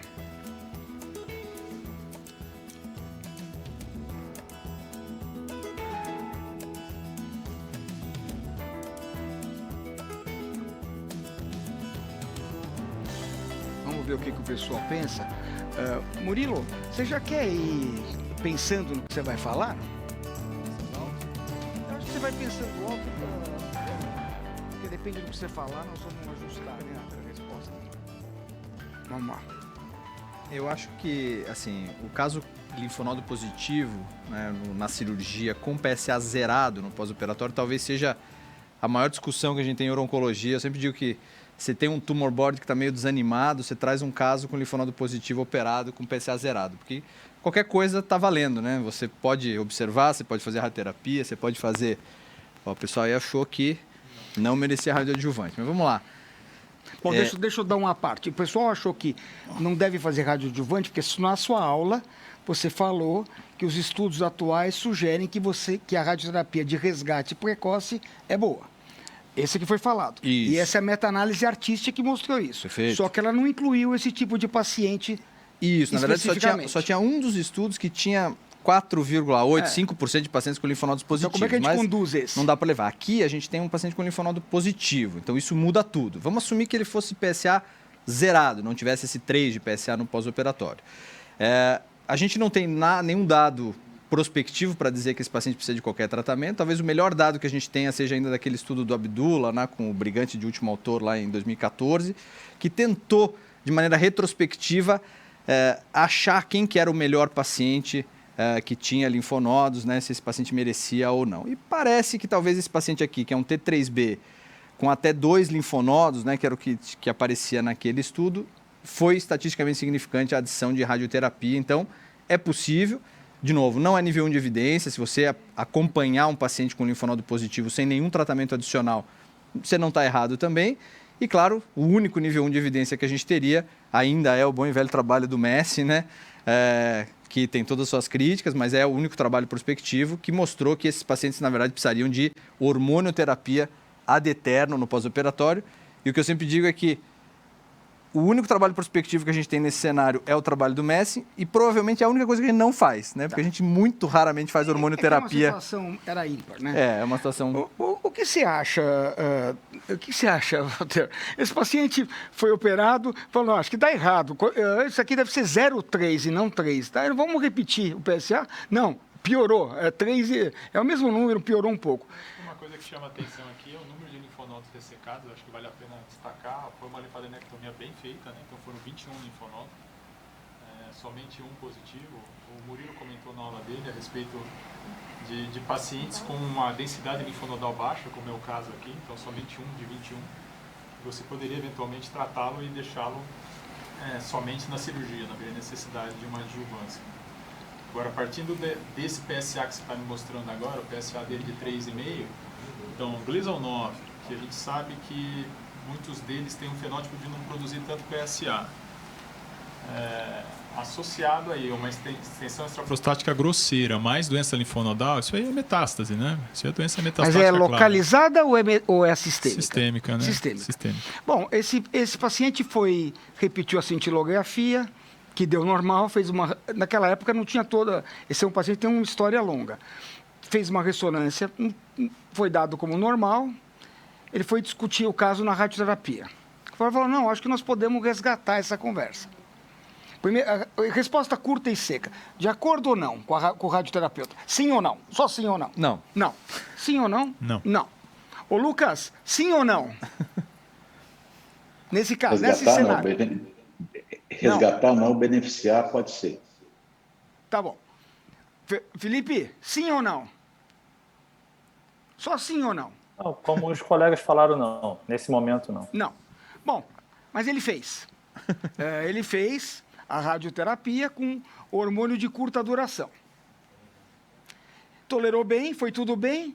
Depois de um tempo, 6 meses depois, está com a testo zerada, porque ele tomou duas aplicações, 2 injeções de Zoladex e o PSA estava zerado. Ele irradiou a pelvis e a loja prostática. Essa é a verdade do caso. Deixa eu fazer uma pergunta. Felipe, você já está aí. Quanto tempo demora para normalizar a testosterona quando você faz um bloqueio? Como é que você orienta o paciente? Fala, fica tranquilo que volta logo. Como é que funciona? Você tem uma estratégia? Não existe uma resposta concreta, certeira para essa sua pergunta. Isso vai depender de alguns fatores, mas, no geral, isso não volta tão rápido com o uso de bloqueador central, né? Existe uma droga nova, o Relugolix, que promete e mostrou nos trabalhos um retorno mais precoce da testosterona, mas a gente não tem isso na nossa prática ainda. Então, isso pode demorar pelo menos 6 meses para voltar ao normal. Na prática, a gente vê que demora, às vezes, em torno de 1 ano para voltar aos níveis de testosterona pré-tratamento. No geral, é isso. Fernando, vamos admitir que não sobe a testosterona. Você sabe, isso que o Felipe falou, depende da idade, status, reserva pregressa, testicular, etc. Pode repor? Você tem coragem de repor testosterona para esse paciente? Não tenho coragem e não faria. Paciente de alto risco, né, com Gleason 9, então jamais reporia, principalmente agora 6 meses pós-tratamento, né? Esse PSA aí a gente não sabe o quanto ele baixou pela testosterona, quanto ele baixou pela radioterapia, então jamais faria reposição para esse paciente. Mas se o PSA normaliza com 9 meses, por exemplo, você acha que ele deveria ser bloqueado hormonalmente, já que o testosterona normalizou? Você entendeu? Que seria a pergunta inversa. Se ele normalizar, você vai bloquear? Não, eu acho que aí, como eu te falei, né, eu acho que esse caso tem um viés de ter feito a radioterapia com um ciclo curto ali de hormônio. A gente não sabe o quanto desse PSA agora ele baixou pelo uso do análogo ou que ele baixou pela radioterapia. Então, eu acho que isso aí, acho que até uma pegadinha tua sadia isso aí, viu? É um caso... Não, é verdade isso. Não, Fernando, vocês me conhecem, eu só trago o caso verdadeiro, é a verdade. Isso aqui a gente já falava na vida como ela é, antes de agora estar o real world data, entendeu? Isso aqui é a verdade. Foi feito o que foi feito. Tem crítica. Eu acho realmente que ele devia ter... Realmente os estudos sugerem que o hormônio de curta duração aqui não seria prudente, mas foi o que foi feito. Escuta... E ele está deprimido, de fato, talvez mais angustiado do que... Porque as coisas não estão indo como ele julga. Ele teve um primo que morreu de câncer de próstata, ficou meio assustado. Como é que a gente separa... Dá para a gente separar, Cristiane, do sujeito que está deprimido ou ansioso, ou com medo, de fato, da doença estar recidivada, do hipogonadismo farmacológico? Eu concordo que é meio pegadinha esse caso. Mas, assim, a minha... Não tem nada de pegadinha. A vida, o paciente é verdadeiro e existe. Você vai ver a evolução. Bom, o que eu tentaria primeiro, de fato, corrigir a testosterona seria a primeira opção para a gente conseguir saber se é uma resposta fisiológica ou se é um deprimido mesmo, se ele está com depressão clínica. Como isso não é possível, né, até porque eu acho que dificilmente eu acharia algum urologista ou algum oncologista que gostaria ou que topasse corrigir isso daí, então eu tentaria, dentro de uma avaliação específica desse paciente, identificar quais são os principais sintomas que estão associados e as características desses sintomas depressivos. Por exemplo, no hipogonadismo a gente vê mais aquele humor deprimido, vamos dizer assim, associado com a fraqueza, com a fadiga, ou mesmo alguns pacientes um pouco mais chorosos, ou mesmo mais irritados. Diferentemente, por exemplo, em pacientes que têm algum histórico de depressão, que ele está deprimido, aí a gente perceberia mais a questão da anedonia, uma falta de perspectiva futura, então o paciente sem tantos planos ou sem tantos objetivos para o futuro, paciente com intenção suicida ou mesmo com aquela culpa severa. Esses já seriam características mais próprias do transtorno depressivo maior. Então, dentro dessa avaliação, se mesmo assim eu ficasse em cima do muro, né, que eu acho que é o caso que você está trazendo toda hora, assim, com alguns dilemas, se eu ficasse incerta quanto à origem desse sintoma, a minha estratégia seria estimular esse paciente a fazer atividade física ou mesmo meditação, que são as melhores opções de tratamento e que poderia ajudar tanto para um paciente que tivesse com sintoma em razão do hipogonadismo, ou mesmo por um sintoma que seria o sintoma depressivo, um sintoma puramente emocional. Bom, ele é atleta, eu já te antecipo, ele é atleta, ele é físico, ele é um engenheiro, ele faz cálculos matemáticos, projeta as curvas de PSA, esse tipo. Então é esse perfil de gente que você daria antidepressivo para ele, por exemplo? Então, o antidepressivo... Então, antidepressivo, se for no caso do hipogonatismo, ele nem sempre ajuda nos sintomas, né? Se for no caso do hipogonadismo. Se for, claro, na questão do sintoma depressivo, a gente vai observar melhoras. Se o paciente tiver alguma associação com irritabilidade dentro desse quadro de humor que ele apresentar, aí eu sugeria os próprios benzodiazepínicos, ou antipsicóticos, ou os estabilizadores de humor, que aí sim a gente conseguiria ter uma melhor resposta. Se fosse um sintoma puramente emocional, por exemplo, pela característica que você está me dando desse paciente, ele vai evoluir com algum medo de recidiva ou de progressão de doença mais para frente. Então, aí, nesse caso, eu sugeriria uma terapia cognitivo-comportamental, que os pacientes com câncer de próstata normalmente têm uma ótima adesão e uma ótima resposta a esse tratamento, com acompanhamento psiquiátrico. Lucas, eu passei sem fazer essa discussão.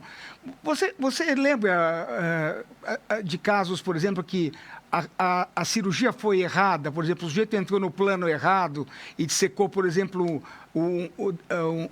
a hiperplasia e deixou a cápsula. E aí seria uma das explicações de você ter um PSA... Você lembra disso ou participou de algum caso assim, Lucas? Sim, a gente sempre teve esse conceito, né, de persistência de PSA, que poderia ser por causa de tecido benigno que foi deixado para trás. E a gente sempre falava que seria um nível de PSA bem baixo, né, Marcos? Seria 0,20, 0,25. É super interessante isso. Acabou de ser publicado no Journal Neurology um estudo retrospectivo, mas que ele fala que não existe relação entre PSA persistente e tecido benigno. Então, assim, tirando um pouco desse conceito que a gente tinha de um PSA baixo e persistente por longo prazo sem nenhuma terapia. Tá? Eu acho que foge totalmente disso aí que a gente está vendo. A gente está vendo um PSA e aqueles casos, Lucas, persistente. E aqueles casos que a gente errava o plano, por exemplo, naqueles casos antigos, né? Você já participou disso, Valdir? Eu tenho alguma experiência com esses casos, não só de errar plano, mas que acontece que a gente recebe também paciente que acaba ficando a metade distal da vesícula, que na hora de dissecar a vesícula acabam cortando e fica um pedacinho da vesícula, e isso é exatamente o que o Lucas falou, fica um PSA entre 0,2, 0,3, você fica na dúvida se aquilo ali é câncer, se é persistência de hiperplasia, então gera um pouquinho de dúvida para quem está conduzindo o caso. Né? Mas Murilo, esse paciente... Desculpa, Lucas. Porque esse PSA não evolui, né? Ele fica persistente. Fica persistente. Exato. Bem lembrado. Esse paciente, 2 anos depois, quer dizer, parecia que era uma doença sistêmica, mas ele foi bem, ele ficou tranquilo, foi resolvendo um pouco a parte depressiva com exercícios, apoio familiar, etc. Fez nada mais. E depois ele queixou de mucosite e fez uma colonoscopia que estava normal. Você tem visto pacientes que fazem radioterapia com complicações retais importantes? Tem relação com idade, com o tempo da evolução? Como que você vê isso? Olha, é muito difícil a gente prever qual paciente. Eu acho que esse é um dos grandes problemas, e para os radio-oncologistas deve ser a grande ansiedade também. muito difícil de prever qual paciente vai evoluir bem e mal com radioterapia. A gente não tem grandes dados. Claro que tem aquela história da gente ver se o paciente tem doença inflamatória intestinal, se tem algum tipo de complicação local, mas principalmente pós-cirurgia, né? O paciente já não tem mais a próstata, a gente já não tem mais preocupação, por exemplo, com o tamanho da próstata, seria realmente o leito prostático ali, eventualmente pelve. É muito difícil de dizer. Eu acredito, assim, aparentemente a gente tem visto menos casos graves, vamos dizer, principalmente nas radioterapias de resgate aí, ou, né, complementares à cirurgia, mas sem dúvida nenhuma a gente ainda vê, né, pacientes com sintomas retais, aí, um pouco de puxo, tenesmo, né, um pouco de mucosite aí após a radioterapia. Eu acho que ainda é uma realidade. Eu tenho, assim, por experiência, um pouquinho mais desse tipo de sintoma em pacientes que tratam primariamente a próstata com radioterapia do que na radioterapia de resgate. Eu acho que a radioterapia de resgate, até por uma questão de dose, né? A dose é significativamente menor, a gente acaba tendo um pouco menos, mas não livre aí de ter alguma complicação como essa. E ele teve essa dor lombar, ele começou a queixar de dor lombar e, obviamente, ficou preocupado que fosse uma doença metastática. Ele fez uma ressonância e não era nada. Poderia, porque um amigo teve isso, aquela conversa que você já sabe. Pode ter metástases com esse PSA baixinho assim? Pode. No cenário sensível à castração, isso é um evento bem menos comum, né? A gente tem um dos primeiros trabalhos foi em 2001, lá um trabalho de Yamamoto, que mostrou acho que 10 ou 11 casos que tinham PSAs aí abaixo de 2, abaixo de 1 e que tinham algum tipo de metástase. A maioria deles ligados a Gleason alta, algum tipo de desdiferenciação, ou tumores neuroendócrinos, componentes de pequenas células, algum tipo de coisa um pouquinho fora do comum. Então, no cenário sensível à castração, isso é um evento bem pouco comum, não é impossível, mas é um evento menos comum a gente ter uma metástase, principalmente uma metástase óssea, por exemplo, lombar, que seja sintomática, mas pode sim acontecer, a gente não deve, principalmente quando a gente tem um tumor pouco diferenciado como esse aqui, um Gleason 9, que já inicialmente tinha um PSA baixo, com uma doença muito avançada. Mas ele foi para PSA 3, né? Depois da cirurgia. Isso, mas eu digo, antes na cirurgia ele era um linfonodo positivo, T3B, e tinha um PSA de 3 pré-operatório, né? Então já o PSA inicialmente não era um grande marcador, nunca foi um grande marcador para esse paciente. Agora, um cuidado grande é no cenário resistente à castração. Aí sim a coisa é bem mais frequente, a gente pode ter algo em torno de 20% até 30% de pacientes progredindo na resistência à castração, seja do M0 para o M1, seja o M1 para mais doença, sem ter uma grande elevação de PSA. No cenário sensível à castração, menos frequente, mas não impossível.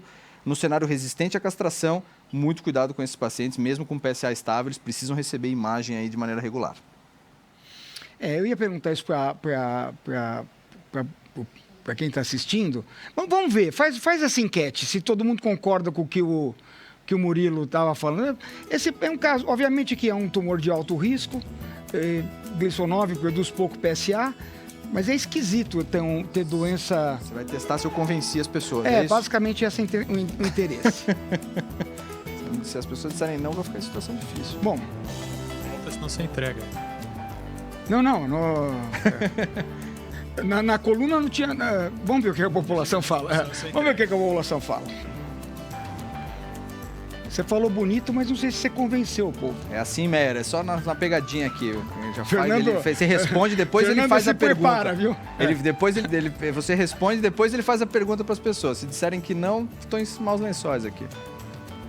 Falei para você, Murilo. Tá correndo? Acho que tá correndo aí a nossa enquete. Vamos lá. Aí, ó. Perfeito. Convenci. Bom, esse paciente... Esse paciente acabou fazendo um PET, o PSA subiu um pouco, né? Estava 0,9, fez um PET, tinha 3 linfonodos suprapélvicos, perto do hilo renal, né? Então esse é o resumo da história e o PSA está subindo e agora está com um tempo de duplicação de 7 ou 8 meses. Então é uma doença oligometastática com PSA duplicando rápido. Fernando, o que você sugere para esse paciente? Eu já pus o próximo porque realmente é uma decisão delicada, mas o que você faria para esse paciente? Qual é a sua recomendação? Gleason 9, radiopélvica de resgate, doença oligometastática nesse momento, tempo de duplicação no PSA menor que os 9, 10 meses habituais que você mostrou lá, né? Esse é o paciente como se falou, de alto risco, tem um PSA doubling time bem curto, né? Abaixo de 10 meses, então já fez a radiopélvica. Isso é difícil o paciente ver o PET de PSMA, ele vê aquelas bolinhas acesas, ele leva para a gente e fala, doutor, não dá para ir lá operar e retirar essas bolinhas, né? Então, essa é a ideia que normalmente o paciente tem, ele nos pergunta. A gente sabe que isso, do ponto de vista cirúrgico, é bastante difícil. Mas eu acho que aí a questão da radioterapia localizada, né? E seria o ponto para tentar fazer o resgate desses linfonodos aí que estão infrarrenais. Você sabe que foi exatamente isso que foi feito, né? Ele consultou o radioterapeuta, que já tinha uma certa afinidade, e eles fizeram uns cálculos, falaram, olha, a dose de radioterapia no linfonodo mais caudal praticamente foi desprezível, dá para irradiar. E foi irradiado, com radioterapia guiada por imagem. 6 meses depois o PSA estava 0,7 e 1 ano depois o PSA estava quase igual quando ele foi operado, por volta de 3, com hormônio normal. E esse CID de depressão. Felipe, o que você pensa dessa decisão? Foi uma decisão não adequada? Valeu a pena? Ele ganhou 1 ano, né, nesse intervalo, de fato. É o que a gente vê na prática, né? Só reforçando o que já foi falado, esse é o paciente pela classificação de risco do NCCN, é um paciente de muito alto risco, ele supera o alto risco, né? E além disso tudo, ele tem um padrão cribiforme que a gente sabe que, dependendo se é de pequeno cribiforme ou grande cribiforme, a gente tem uma associação maior ou menor com carcinoma intraductal. E, de qualquer forma, esse padrão cribiforme dá um estadiamento patológico muito pior e uma tendência, uma recidiva bioquímica muito maior também. Eu teria feito o PET-PSMA, se possível, né, se o paciente puder dispor disso, já no pré-tratamento, porque a gente tem recentemente a publicação do estudo pró-PSMA, que mostra que o uso do PSMA nesse estadiamento pré-tratamento, ele melhora sobremaneira o diagnóstico das metástases, melhora muito o estadiamento, ele tem uma sensibilidade, uma especificidade muito maior do que os exames de imagem convencionais, né, como cintilotomografia. E, além disso, ele também muda a tática prevista como tratamento primário em 30% dos casos, praticamente, e, inclusive, ele pode provocar menos dose de radioterapia, porque você consegue determinar melhor onde estão as lesões. Esse PET-PSMA dele Felipe. mostrou... Na época não tinha, ele não fez porque não tinha. Sim. A vida como ela é. Dias atuais. Nós estamos com o caso atuais, a gente aqui. pode dispor disso aí, mesmo porque o próprio PSMA é uma publicação recente. SUV dessas lesões que apareceram no PET-PSMA são SUVs importantes, mostrando que realmente isso é lesão metastática com um grau de agressividade importante. A gente sabe que hoje nas publicações SUVs acima de 9, 10 de captação corroboram doença de alta agressividade. Eu sou entusiasta de fazer terapia direcionada às metástases com o intuito de postergar o uso de hormonioterapia. Eu também teria proposto isso para esse paciente, sendo que está alertando que o melhor nível de evidência não é isso. O melhor nível de evidência nesse cenário metastático, sensível à castração... Felipe, entendi. Foi feito, não adiantou muito, repetiu o PET, está assim. Tinha linfonodo supraclavicular agora, periesofágico, retrocural e 2 costelas comprometidas. Para ele, nesse caso, não foi bom, mas a gente sabe que, na média, metade dos pacientes vão postergar o uso de hormonioterapia por um período médio de 2 anos. Não foi o que aconteceu com ele. Então, a gente tem que ir para o tratamento de nível de evidência maior para ganho de sobrevida global, que é o uso de ADT associado a um desses novos agentes antiandrogênicos, né? Ele ficou, obviamente, triste, foi escutar uma segunda opinião e o médico sugeriu fazer TC de tórax e mapeamento ósseo. Vamos fazer uma enquete. Precisava ter feito esses exames? Ele já tinha um PET mostrando... Quer dizer, o Felipe já falou que ele faria PET pré-operatório em condições ideais, porque ele entende que o PET é um exame que estadia adequadamente. Sim. Nesse cenário, precisaria gastar esse dinheiro extra ou não? Vamos votar. O inverso, né? Considerando que ele já tem o PET, fazer o convencional. Né? Foi feito. Exato. Foi feito. Porque ele escutou uma outra opinião, o sujeito fez isso. Perfeito. Existem alguns casos, Marcos, que o PET convencional, o FDG, ele pode mostrar algumas metástases que o PET com PSMA não mostra. Bom, isso aí é a discussão do tumor neuroendócrino, ok, né? Exatamente. A plateia acha que você vê que é uma situação complexa, hein? Tá mudando. Mas, de qualquer forma, está quase meio a meio, né? Não é que é uma posição completamente definida. Meio a então, meio. vamos fazer uma enquete nós. Seca. Murilo, sim ou não? Sim ou não? Não, mas não, calma. só se tiver alguma complicação local. Sim ou não? Tem dificuldade de compreensão do português, né? O que você acha? Não. Gustavo? Gustavo? Perdão. Felipe, desculpe. Felipe, sim ou não? Não. Lucas? Não. Você demorou, hein, Lucas? Fernando? Deu um delay, sem problema. Tá bom. Bom, aconteceu o seguinte, então ele foi, a sequência de tratamento foi que ele recebeu gocerilina. E no 6º mês pós-gocerilina, estava com PSA de 0,3 e a testo de 28. Então, agora eu queria fazer perguntas específicas e, obviamente, que as respostas têm que ser objetivas. Primeira pergunta, Lucas, é uma pergunta complexa, eu acho. O fato de ele ter usado gocerilina prévia afetaria o resultado agora? Ele usou, obviamente, por curto período. Você acha que esse curto período poderia afetar o resultado agora? É complexo, mas eu acho que a gente tem, que mostra um pouco de evidência que a gente tem que não afetaria. Não afetaria. Tanto é que os estudos eles permitem que pacientes tenham recebido goserelina determinado tempo atrás, 2 anos, 3 anos atrás. E Fernando, esse PSA está 0,3 com 6 meses, né? Você valoriza a queda do PSA nos primeiros 3, 6 meses ou a não queda? É um mau sinal, é um bom sinal? Como que você vê isso? Eu acho que, mas o que o Murilo já falou em relação ao PSA, principalmente para esse paciente, já tinha um PSA baixo, né?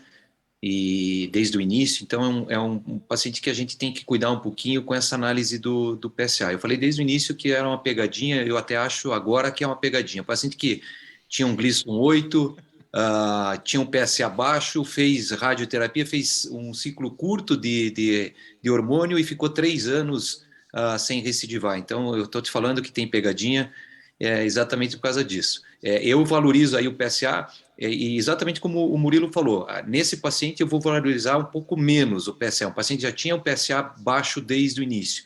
Eu acho que o mais importante aí seria valorizar ele como a doença de alto risco, né, para aqueles critérios de latitude que ele teria que ter 2 de 3, então o Gleason acima de 8, ter a meta visceral, e ele tinha 2 desses parâmetros aí, desses critérios, então realmente eu acho que a gente tem que se basear mais nisso em relação ao prognóstico dele. Tá. Fernando, eu sei que você está com esse problema de pegadinha, né? A Cristiane ajuda depois, mas não é. Eu vou te mostrar a evolução do caso. Cristiane, vai anotando aí, por favor, os detalhes. Delírio persecutado. Felipe, essas drogas novas, nós estamos num país pobre, né? Então, dá para juntar essas duas perguntas e talvez a gente possa fazer um comentário único. Nós estamos num país pobre, nós temos evidência que essas novas drogas são muito boas, associação de drogas, né? E como é que você vê, se eu não tenho acesso a essas drogas, faz diferença? Você seleciona os pacientes de uma forma mais sofisticada? Por exemplo, se você tiver um paciente mais idoso ou um paciente com comorbidades, esse paciente também teve uma resposta melhor quando associou esses novos bloqueadores do receptor androgênio comparado com os receptores anteriores. Você sabe, nós temos as telas tem estudos, tem o Strive, tem vários estudos que mostraram que a enzalutamida, por exemplo, é superior à bicalutamida. Mas nós temos bicalutamida no mercado. Como é que você olha esse cenário? Você trabalha no setor Sim, apesar público dessas também. Sim, sim. No INCA, por exemplo, nós só temos a abiraterona, não temos outras drogas ainda, está em processo de padronização.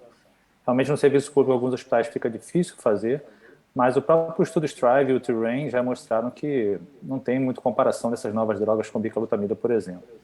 Eu, hoje em dia, preconizo que a bicalutamida só deve ser usada para evitar reações tipo flare quando você utiliza um bloqueio central por um período aí de 30 dias de uso e não mais que isso.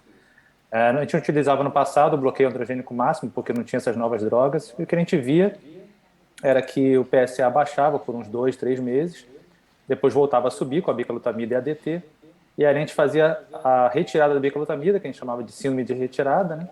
E o PSA baixava, então, uns 2, 3 meses. Por que baixava? Porque hoje a gente sabe que a bicalutamida funcionava nesse cenário já como um agonista parcial do receptor androgênico e não como um antagonista. Então, infelizmente, a gente vai ter que utilizar essas drogas, mesmo elas sendo mais caras, porque a gente tem ganho de sobrevida global. A gente pega os primeiros estudos com esses novos agentes que foram provados no cenário recente da castração metastática, a gente tinha ganho de sobrevida global da ordem de 4 meses. E quando a gente coloca isso para o cenário mais precoce da doença, em pacientes com melhor performance status ainda, com menos volume de doença metastática, tendo passado por menos linhas de tratamento, a gente tem um ganho de sobrevida global que pode chegar aí a 17 meses. Então, realmente, não tem muita discussão a respeito disso no meu entendimento. Os estudos são indiscutíveis, né? Os estudos atuais. Você concorda, né, Murilo? Embora esses estudos que foram citados, o Terrain e o Strive, foi feito para câncer resistente à castração, né? Não foi no cenário hormônio sensível, né? Isso, alguns M0, alguns M1, mas todos resistentes. Ô, Lucas, deixa eu... Ô, Lucas, esse paciente foi adicionado o ENZA porque ele era, obviamente... um expert da área e ficava estudando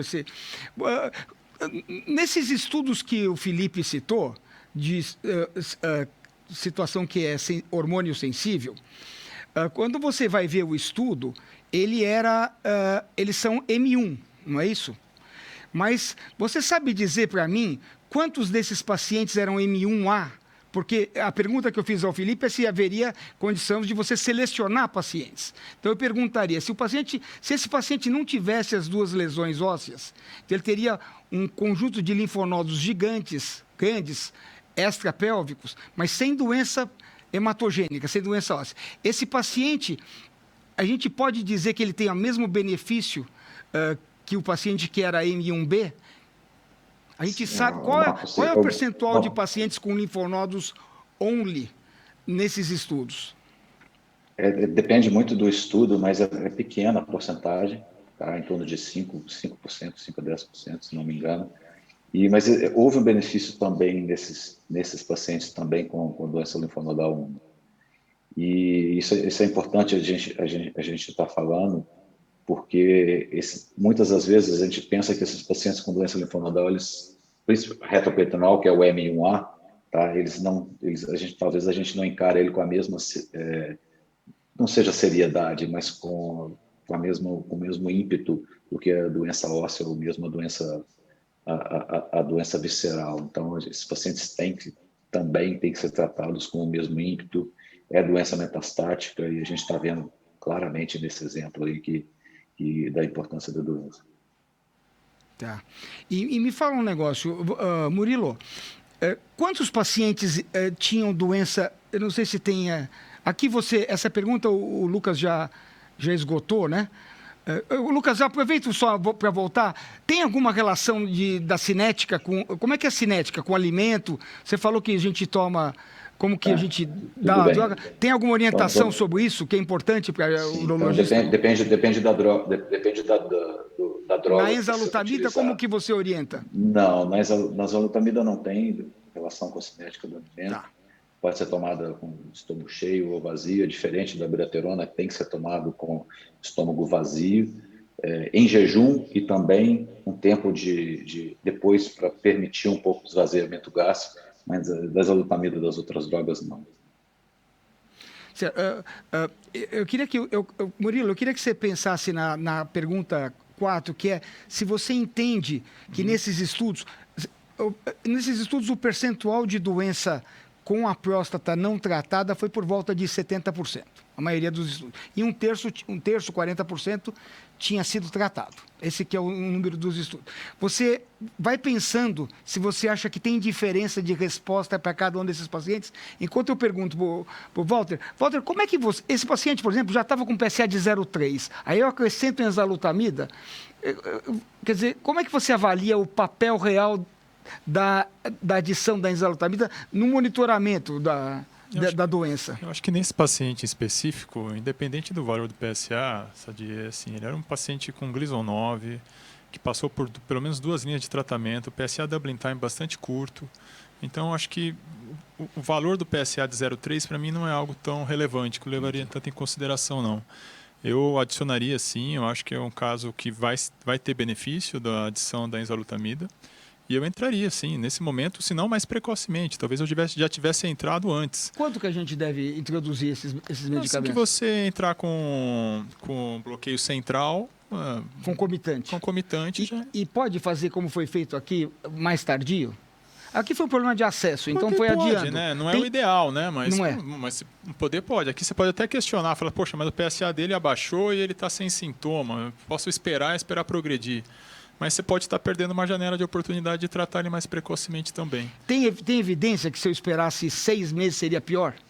Não, eu desconheço, mas os estudos pivotais de todas as drogas levam em consideração o momento do diagnóstico, né? Então não tem um momento de espera para uma avaliação primeira inicial de um bloqueio central e depois decidir se vai entrar com a droga sim ou não. É o perfil do paciente, o perfil da doença que influencia mais. E, Murilo, então, agora que você já pensou o que responder, o que você acha?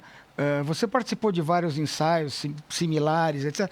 Você acha que o paciente, que aquele paciente que nem esse, fez prostatectomia radical, foi irradiado, teve doença oligometastática, é igual aquele paciente que chegou e estava com doença óssea porque nunca foi no médico e aí você inclui ele no mesmo bloco de tratamento e fala, a resposta é boa para ambos os pacientes de forma similar? Essa é uma pergunta muito interessante porque ela, na verdade, diferencia o que é prognóstico do que é preditivo. Essa é a grande verdade. Os estudos, basicamente, os 2 estudos com enzalutamida usaram o ARTS algo em torno de 53%, 54%, e o outro estudo, como você falou, algo em torno de 70% de pacientes de novo.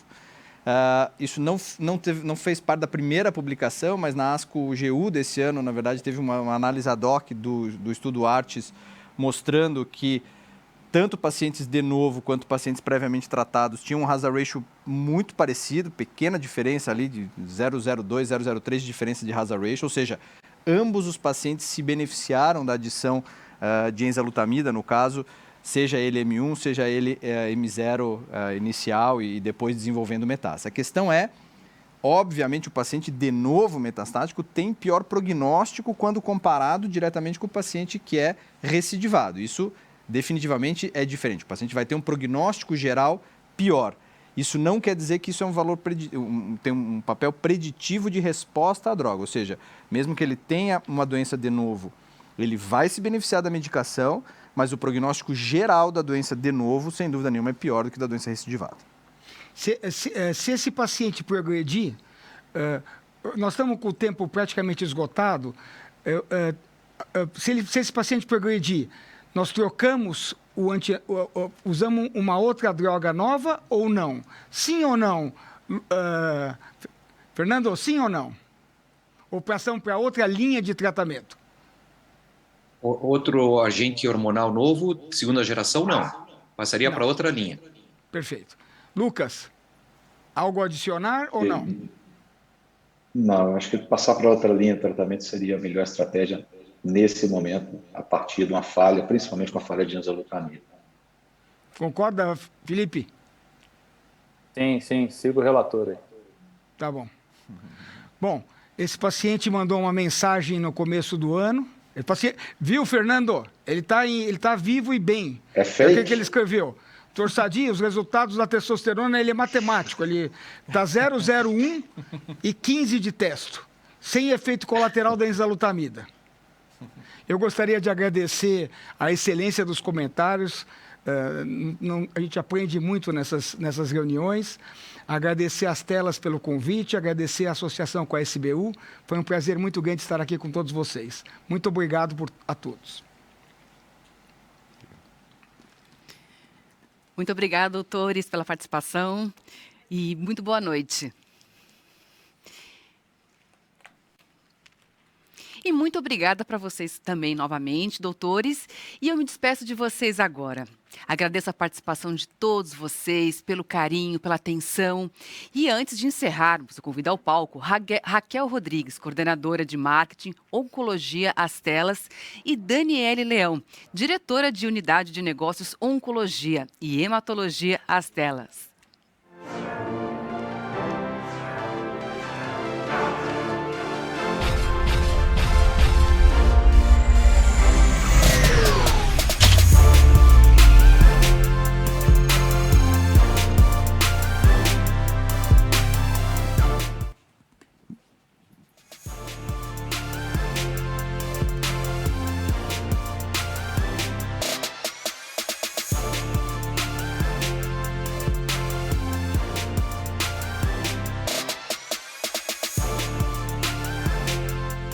Boa noite a todos. Gostaríamos de agradecer ao Dr. Marcos Sadi pela condução do evento e a todos os palestrantes convidados pela participação.